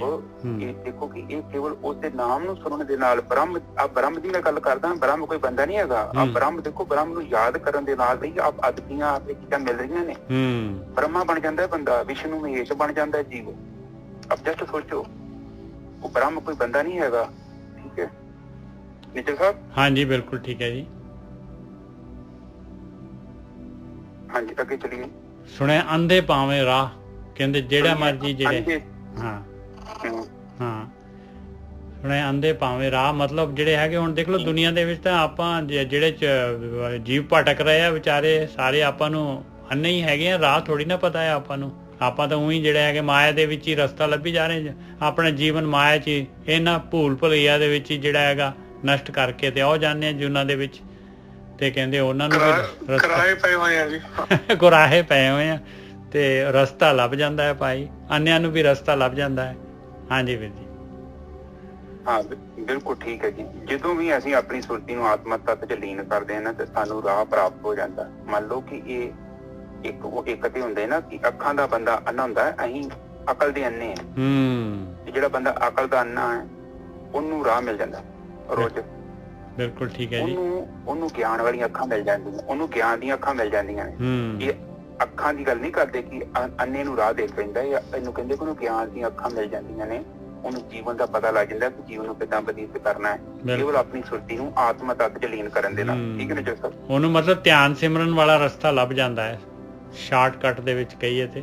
ਹਾਂ ਉਹਨੂੰ ਗਿਆਨ ਹੋ ਜਾਂਦਾ ਕਿ ਆਤਮਾ ਜਿਹਦਾ ਮਤਲਬ ਉਹਨੂੰ ਜੀਵਨ ਦਾ ਪਤਾ ਲੱਗ ਜਾਂਦਾ ਕਿ ਮਾਇਆ ਤੋਂ ਖਹਿੜਾ ਕਿੱਦਾਂ ਛਡਾਉਣਾ ਹੈ, ਔਰ ਜੀਵਨ 'ਚ ਦੁੱਖਾਂ ਤੇ ਕਲੇਸ਼ਾਂ ਨੂੰ ਕਿੱਦਾਂ ਖਤਮ ਕਰਨਾ। ਠੀਕ ਹੈ ਨਾ ਜਸਰ? ਜਦ ਇਹ ਗਿਆਨ ਪਤਾ ਲੱਗ ਗਿਆ ਵੀ ਮਾਇਆ ਤੋਂ ਖਹਿੜਾ ਕਿਵੇਂ ਛੁਡਾਉਣਾ ਹੈ, ਤੇ ਇਹਦਾ ਮਤਲਬ ਤਾਂ ਹੋ ਗਿਆ ਬਈ ਸੁਣੇ ਹਾਥ ਹੋਵੇ ਅਸਗਾਹ। ਕਹਿੰਦੇ ਇੰਨਾ ਜਿਹੜਾ ਜਿਹਦਾ ਗਾਹ ਹੀ ਨਹੀਂ ਪਾਇਆ ਜਾ ਸਕਦਾ, ਇੰਨਾ ਡੂੰਘਾ ਸੰਸਾਰ ਸਮੁੰਦਰ ਹੈ, 84 ਲੱਖ ਜੂਨਾਂ ਵਾਲਾ ਸਮੁੰਦਰ ਹੈਗਾ। ਕਹਿੰਦੇ ਉਹਦਾ ਹੱਥ ਆ ਗਿਆ ਉਹਦੇ ਕੋਲ, ਉਹਦੀ ਡੂੰਘਾਈ ਲੱਭ ਲਈ ਉਹਨੇ, ਉਹਦੇ ਤੋਂ ਮੁਕਤ ਪ੍ਰਾਪਤ ਕਰ ਲਈ ਉਹਨੇ। ਹਾਂਜੀ ਵੀਰ ਜੀ। ਬਾਕੀ ਤੁਸੀਂ ਦੇਖ ਲਓ। ਅਗਲੀ ਲਾਈਨ ਆਪੇ ਆ ਗਈ। ਮਤਲਬ ਹੁੰਦਾ ਹੈ ਕਿ ਪਰਮਾਤਮਾ ਹੈ, ਉਹਨੇ ਪਰਮਾਤਮਾ ਨੂੰ ਦੇਖ ਲਿਆ ਤੇ ਬਾਕੀ ਕੀ ਰਹਿ ਗਿਆ। ਉਹ ਕਹਿੰਦੇ ਕਿ ਉਹ ਪਰਮਾਤਮਾ ਦੀ ਗੱਲ ਕਰਦੇ ਆ ਜਿਹਦੀ ਭਗਤੀ ਕਰਨ ਦੇ ਨਾਲ ਬੰਦਾ ਬ੍ਰਹਮਾ ਬਣ ਜਾਂਦਾ, ਮੇਸ਼ ਬਣ ਜਾਂਦਾ, ਵਿਸ਼ਨੂੰ ਬਣ ਜਾਂਦਾ, ਜਿਹੜਾ ਇੱਕ ਆਪਣੀ ਇੱਕ ਸ੍ਰਿਸ਼ਟੀ ਦੀ ਰਚਨਾ ਕਰ ਸਕਦਾ। ਇੰਨੀ ਸ਼ਕਤੀ ਮਿਲ ਜਾਂਦੀ ਬੰਦੇ ਦੇ ਵਿੱਚ। ਠੀਕ ਹੈ ਨਾ ਜਿੱਥਾ? ਬਿਲਕੁਲ। ਤੇ ਸੁਣੀਏ ਹਾਥ ਹੋਵੇ ਅਸਗਾਹ, ਤੇ ਉਹਨੂੰ ਫਿਰ ਉਹ ਬੰਦੇ ਦੀ ਕੀ ਹੋ ਜਾਂਦੀ ਆ, ਉਹਨੂੰ ਪਰਮਾਤਮਾ ਦੇ ਨਾਲ ਸੰਬੰਧ ਸਥਾਪਿਤ ਕਰਨ ਦੀ ਜਿਹੜੀ ਆ ਉਹ ਕੀ ਕਹਿੰਦੇ ਇਹਨੂੰ, ਜੁਗਤੀ ਜੁਗਤੀ ਪਤਾ ਲੱਗ ਜਾਂਦੀ ਹੈ, ਜਾਂ ਕਹਿ ਲਓ ਦੂਰੀ ਮਟ ਜਾਂਦੀ ਹੈ। ਕਹਿਣ ਤੋਂ ਭਾਵ ਹੈ ਕਿ ਉਹ। ਹਾਂਜੀ ਵਿਜੇ ਸਾਹਿਬ, ਅਸਗਾਹ ਦਾ ਮਤਲਬ ਕੀ ਹੈ? ਅਸਗਾਹ ਦੱਸੋ, ਮੈਂ ਆਪੇ ਦੱਸ ਦਿੰਦਾ। ਅਸਗਾਹ ਦਾ ਮਤਲਬ ਹੈਗਾ ਜਿਹਦਾ ਗਾਹ ਨਾ ਪਾਇਆ ਜਾ ਸਕੇ, ਜਿਹਦੀ ਡੂੰਘਾਈ ਨਾ ਪਤਾ ਲੱਗੇ। ਸੰਸਾਰ ਸਮੁੰਦਰ ਇੰਨਾ ਡੂੰਘਾ ਹੈਗਾ, 84 ਲੱਖ ਜੂਨਾਂ ਹੈਗੀਆਂ, ਇਸ ਤੋਂ ਨਿਕਲਣ ਦਾ ਰਸਤਾ ਪਤਾ ਲੱਗ ਜਾਂਦਾ ਹੈ। ਹਾਂਜੀ ਠੀਕ ਹੈ ਜੀ, ਲੱਗ ਗਿਆ ਪਤਾ। ਉਹ ਕਹਿੰਦੇ ਕਿ ਜਿਹਨੂੰ ਕੇਵਲ ਉਹਨੂੰ ਸੁਣਨ ਦੇ ਨਾਲ ਉਹਦਾ ਭੇਦ ਵੀ ਪਤਾ ਲੱਗ ਜਾਂਦਾ ਜੀ। ਬਿਲਕੁਲ, ਨਿਕਲਣਾ ਸੰਸਾਰ ਡੂੰਘਾਈ ਦਾ ਪਤਾ ਲੱਗ ਜਾਂਦਾ ਕਿ ਹੱਥ ਪਾਇਆ ਜਾ ਸਕਦਾ। ਹਾਂਜੀ ਉਹਨੂੰ ਉਹਦਾ ਬ੍ਰਹਮ ਦਾ ਪਤਾ ਲੱਗ ਜਾਂਦਾ, ਉਹਨੂੰ ਬ੍ਰਹਮ ਦਾ ਰੂਪ ਦੇਖ ਪੈਂਦਾ, ਉਹਨੂੰ ਬ੍ਰਹਮ ਦੇ ਨਾਲ ਇੱਕਮਿਕ ਹੋ ਜਾਂਦਾ। ਕੇਵਲ ਬ੍ਰਹਮ ਨੂੰ ਸੁਣਨ ਦੇ ਨਾਲ ਹੀ ਇੰਨੀ ਉਹ ਬੰਦੇ 'ਚ ਇੰਨੀ ਸ਼ਕਤੀ ਆਉਂਦੀ, ਇੰਨੀ ਪਿਓਰਿਟੀ ਆ ਜਾਂਦੀ ਹੈ, ਉਹ ਬ੍ਰਹਮ ਹੀ ਹੋ ਜਾਂਦਾ। ਠੀਕ ਹੈ ਨਾ ਜਸਾ? ਨਾਨਕ ਇੱਕ ਹੋਰ ਵੀ ਤੂੰ ਕਹਿੰਦਾ ਕਹੋ ਕਬੀਰ ਹਾਥ ਪੈ ਨੇਰੇ, ਉਹ ਹਾਥ ਉਹੀ ਹਾਥ ਹੈਗਾ ਬਿਲਕੁਲ ਹੱਥ ਤੋਂ ਨੇੜੇ ਹੈਗਾ ਮਾਲਕ ਪਰਮਾਤਮਾ, ਹੱਥ ਤੋਂ ਵੀ ਨੇੜੇ ਜਿੰਨਾ ਹੱਥ ਆਪਣਾ ਹੈਗਾ ਉਸ ਤੋਂ ਵੀ ਨੇੜੇ ਮਾਲਕ ਆਪਣੇ ਅੰਦਰ ਹੀ ਵਸ ਰਿਹਾ। ਵਾਹਿਗੁਰੂ ਜੀ ਸੌਰੀ ਤੁਹਾਨੂੰ ਡਿਸਟਰਬ ਕਰਨ ਲੱਗੀ ਆ। ਇਹ ਮੈਂ ਇੱਕ ਵਾਰੀ ਗੱਲ ਕਥਾ ਸ਼ਾਇਦ ਆ ਜਾਂ ਪਤਾ ਨਹੀਂ ਕਿ ਜਿਵੇਂ ਹਿਸਟਰੀ ਦੇ ਵਿੱਚ ਹੈ ਕਿ ਜਦੋਂ ਇੱਕ ਵਾਰੀ ਘੋੜਾ ਪਤਾ ਗੁਰੂ ਗੋਬਿੰਦ ਸਿੰਘ ਜੀ ਦੀਆਂ ਫੌਜਾਂ ਦੇ ਵਿੱਚ ਜਦੋਂ ਉਹਨਾਂ ਨੇ ਨਦੀ ਪਾਰ ਕੀਤੀ, ਇਹੀ ਤੁਕ ਜਿਹੜੀ ਸੁਣਿਆ ਹਾਥ ਹੋਏ ਸੀਗਾ ਤੇ ਉਹ ਘੋੜਾ ਉਹ ਨਦੀ ਪਾਰ ਕਰ ਗਿਆ ਸੀਗਾ। ਆਈ ਥਿੰਕ ਭਾਈ ਬਾਬਾ ਰਣਜੀਤ ਸਿੰਘ ਦੇ ਵੇਲੇ ਦੀ ਜਾਂ ਗੁਰੂ ਗੋਬਿੰਦ ਸਿੰਘ ਦੀ ਐਗਜ਼ੈਕਟਲੀ ਮੈਨੂੰ ਪਤਾ, ਪਰ ਇਹ ਲਾਈਨ ਉਹ ਜਾਪ ਕਰਕੇ ਤੇ ਉਹਨਾਂ ਨੇ ਨਦੀ ਪਾਰ ਕਰ ਲਈ ਸੀ। ਨਦੀ ਮਤਲਬ ਵੀ ਜਿਹੜੀ ਇੰਪੋਸੀਬਲ ਸੀਗੀ ਪਾਰ ਕਰਨੀ, ਉਹੀ 84 ਲੱਖ ਜੂਨਾਂ ਵਾਲਾ ਜਿਹੜਾ ਹੈਗਾ ਸਮੁੰਦਰ ਆਪਾਂ ਪਾਰ ਕਰ ਜਾਂਦੇ ਆ। ਗੱਲ ਤਾਂ ਉਹੀ ਹੈ ਬਿਲਕੁਲ। ਤੇ ਨਾਨਕ ਭਗਤਾਂ ਹਾਂਜੀ ਹਾਂਜੀ ਹਾਂਜੀ ਬੋਲੋ ਗੁਰਕੀ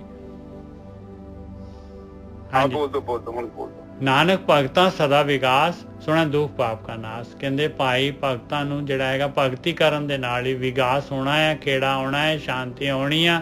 ਇਸ ਕਰਕੇ ਧਿਆਨ ਸਿਮਰਨ ਕਰਕੇ ਆਪਣੇ ਦੁੱਖਾਂ ਤੇ ਪਾਪਾਂ ਦਾ ਨਾਸ ਕਰਨਾ ਚਾਹੀਦਾ ਹੈ। ਆਪਾਂ ਨੂੰ ਉਸ ਨਾਮ ਨੂੰ ਸੁਣਨਾ ਚਾਹੀਦਾ ਹੈ।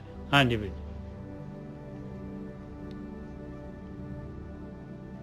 ਠੀਕ ਹੈ ਜੀ। ਇਹ ਤੁਕ ਬਾਰ-ਬਾਰ ਆ ਰਹੀ ਹੈ ਕਿ ਜਦੋਂ ਵੀ ਅਸੀਂ ਉਹਨੂੰ ਸੁਣਿਆ ਤੇ ਉਹਦੇ ਨਾਲ ਕੀ ਹੋਣਾ ਹੈ ਕਿ ਨਾਨਕ ਭਗਤਾ ਸਦਾ ਵਿਕਾਸ ਸੁਣੀਏ ਦੁੱਖ ਪਾਪ ਕਾ ਨਾਮ। ਉਸ ਬੰਦੇ ਦੇ ਅੰਦਰ ਇੱਕ ਖੇੜਾ ਆ ਜਾਣਾ, ਉਸ ਬੰਦੇ ਦੇ ਜੀਵਨ 'ਚ ਚਮਕ ਆਉਣੀ ਹੈ। ਉਹਦਾ ਬੰਦਾ ਉਹ ਬੰਦਾ ਜਿਹੜਾ ਦੁੱਖਾਂ ਕਲੇਸ਼ਾਂ 'ਚ ਪਰੇਸ਼ਾਨ ਸੀ, ਪਾਪਾਂ ਦੇ ਵਿੱਚ ਗ੍ਰਸਤ ਸੀ, ਉਹਨਾਂ ਤੋਂ ਮੁਕਤੀ ਮਿਲਦੀ ਇੱਕ ਨਾਮ ਨੂੰ ਸੁਣਨ ਦੇ ਨਾਲ। ਨਾਮ ਇੱਥੇ ਕੋਈ ਆਵਾਜ਼ ਨਹੀਂ ਹੈ ਸਾਧ ਸੰਗਤ ਜੀ, ਇਹ ਆਤਮਾ ਦੇ ਵਿੱਚ ਜਦੋਂ ਸੁਰਤੀ ਆਪਣੀ ਲੀਨ ਹੋ ਜਾਂਦੀ ਹੈ ਉਸ ਟਾਈਮ ਤੇ ਅਸੀਂ ਆਵਾਜ਼ਾਂ ਤੋਂ ਵੀ ਅੱਗੇ ਲੰਘ ਜਾਂਦੇ ਹਾਂ। ਕਿਉਂਕਿ ਆਵਾਜ਼ ਜਿਹੜੀ ਹੈ ਨਾ, ਆਵਾਜ਼ ਸੁਣਨੀ ਉਹ ਸਾਡੇ ਕੰਨਾਂ ਦਾ ਵਿਸ਼ਾ ਹੈ। ਉਹ ਜਿਹੜੀ ਸੁਰਤੀ ਜਦੋਂ ਆਤਮਾ ਤੱਤ 'ਚ ਲੀਨ ਹੋ ਜਾਂਦੀ ਹੈ, ਤੁਸੀਂ ਦੇਖੋਗੇ ਤੇ ਤੁਹਾਡੇ ਸਰੀਰ ਦਾ ਅਨੁਭਵ ਨਹੀਂ ਹੈਗਾ। ਤੁਹਾਨੂੰ ਦੇਖੋਗੇ ਨਾ, ਤੁਹਾਨੂੰ ਪਤਾ ਲੱਗੂਗਾ ਕਿ ਮੈਂ ਸਰੀਰ ਨਹੀਂ ਹੈਗਾ, ਮੈਂ ਇੱਕ ਚੇਤਨਾ ਵਾਂ। ਔਰ ਤੁਸੀਂ ਉਸ ਚੇਤਨਾ ਦੇ ਵਿੱਚ ਸਥਿਰ ਹੁੰਦੇ ਜੇ। ਉਸ ਅਵਸਥਾ 'ਚ ਹੀ ਜਦੋਂ ਆਪਾਂ ਜਾਂਦੇ ਹਾਂ, ਇਹ ਉਸੇ ਸੁਣੀਏ ਦੀ ਗੱਲ ਕਰਦੇ ਨੇ ਜਿਹੜਾ ਧਿਆਨ। ਉੱਥੇ ਜੇ ਆਪਾਂ ਬਾਰ-ਬਾਰ ਜਾਂਦੇ ਹਾਂ ਫਿਰ ਕੀ ਹੁੰਦਾ ਕਿ ਸਾਡਾ ਧਿਆਨ ਫੱਕਦਾ। ਫਿਰ ਧਿਆਨ ਤੋਂ ਅੱਗੇ ਫਿਰ ਧਿਆਨ ਤੋਂ ਅੱਗੇ ਇੱਕ ਹੋਰ ਅਵਸਥਾ ਹੈ। ਪਹਿਲਾਂ ਸੁਣਨਾ ਹੈ ਆਪਾਂ ਉਹਨੂੰ, 1-2 ਮਿੰਟ ਸੁਣਦੇ, 4 ਮਿੰਟ ਸੁਣਦੇ, 1 ਘੰਟੇ 'ਚ ਇੰਨਾ ਕੁ ਟਾਈਮ ਮਿਲਦਾ। ਮੁੜ ਕੇ ਟਾਈਮ ਹੁੰਦਾ ਸਾਡਾ ਧਿਆਨ ਪੱਕਾ ਹੋ ਜਾਂਦਾ। ਬਸ ਉਹ ਅਗਲੀ ਜਿਹੜੀ ਪੱਕਾ ਹੋ ਗਿਆ ਉਸ ਤੋਂ ਬਾਅਦ ਹੁੰਦਾ ਫਿਰ ਸਾਨੂੰ ਸਮਾਧੀ ਮਿਲਦੀ। ਹਾਂਜੀ ਨਿਸ਼ਚੈ ਸਾਹਿਬ, ਮੈਂ ਕਿਹਾ ਵੀ ਉਸ ਤੋਂ ਅਗਲੀਆਂ 4 ਸਟੇਜਾਂ, ਉਸ ਤੋਂ ਅੱਗੇ ਧਿਆਨ ਸਿਮਰਨ, ਧਿਆਨ ਦੀਆਂ ਸਟੇਜਾਂ ਹੈਗੀਆਂ, ਇਹ ਸੁਣਨ ਦੀਆਂ ਸਟੇਜਾਂ ਹੈਗੀਆਂ, ਅੱਗੇ ਧਿਆਨ ਦੀਆਂ ਸਟੇਜਾਂ ਹੈਗੀਆਂ, ਜਿਹਨੂੰ ਕਹਿੰਦੇ ਮੰਨਣ ਦੀਆਂ। ਮਨ ਦੇ ਵਿੱਚ ਉਤਰ ਗਿਆ ਬਈ ਨਾਮ, ਹੁਣ ਸੁਰਤ ਜੁੜ ਗਈ ਆ ਉਹਦੀ, ਬਸ ਉਹ ਫਿਰ ਅੱਗੇ ਗੱਲ ਕਰ ਲਾਂਗੇ ਆਪਾਂ। ਹਾਂ ਠੀਕ ਹੈ, ਵੈਰੀ ਗੁੱਡ ਨਿਸ਼ਚੈ ਸਾਹਿਬ। ਇਹ ਦੇਖੋ ਸਾਧ ਸੰਗਤ ਜੀ, ਇਕੱਲੇ ਸੁਣਨ ਦੇ ਨਾਲ ਹੀ ਕਿੰਨਾ ਕੁਝ ਪ੍ਰਾਪਤ ਹੋ ਰਿਹਾ। ਬਾਦਸ਼ਾਹ ਨਹੀਂ ਪਾਤਸ਼ਾਹ ਬਣ ਜਾਂਦਾ ਬੰਦਾ। ਪੀਰ ਬਣ ਰਿਹਾ, ਸ਼ੇਖ ਬਣ ਰਿਹਾ, ਬ੍ਰਹਮਾ ਬਣ ਰਿਹਾ, ਵਿਸ਼ਨੂੰ ਮਹੇਸ਼ ਬਣ ਰਿਹਾ। ਆਪ ਦੇਖੋ ਕਿ ਸੁਣਨ ਦੀ ਕਿੰਨੀ ਵੱਡੀ ਗੱਲ ਹੈ। ਪਰ ਇਹ ਤਾਂ ਆਵਾਜ਼ ਦੀ ਗੱਲ ਨਹੀਂ ਕਰ ਰਹੇ, ਆਤਮਾ ਨੂੰ ਸੁਣਨ ਦੀ ਗੱਲ ਕਰਦੇ ਨੇ, ਪਰਮਾਤਮਾ ਨੂੰ। ਠੀਕ ਹੈ ਨਿਸ਼ਚੈ ਸਾਹਿਬ, ਅੱਜ ਦੀ ਵਿਚਾਰ ਇੱਥੇ ਬਸ। ਠੀਕ ਹੈ ਜੀ,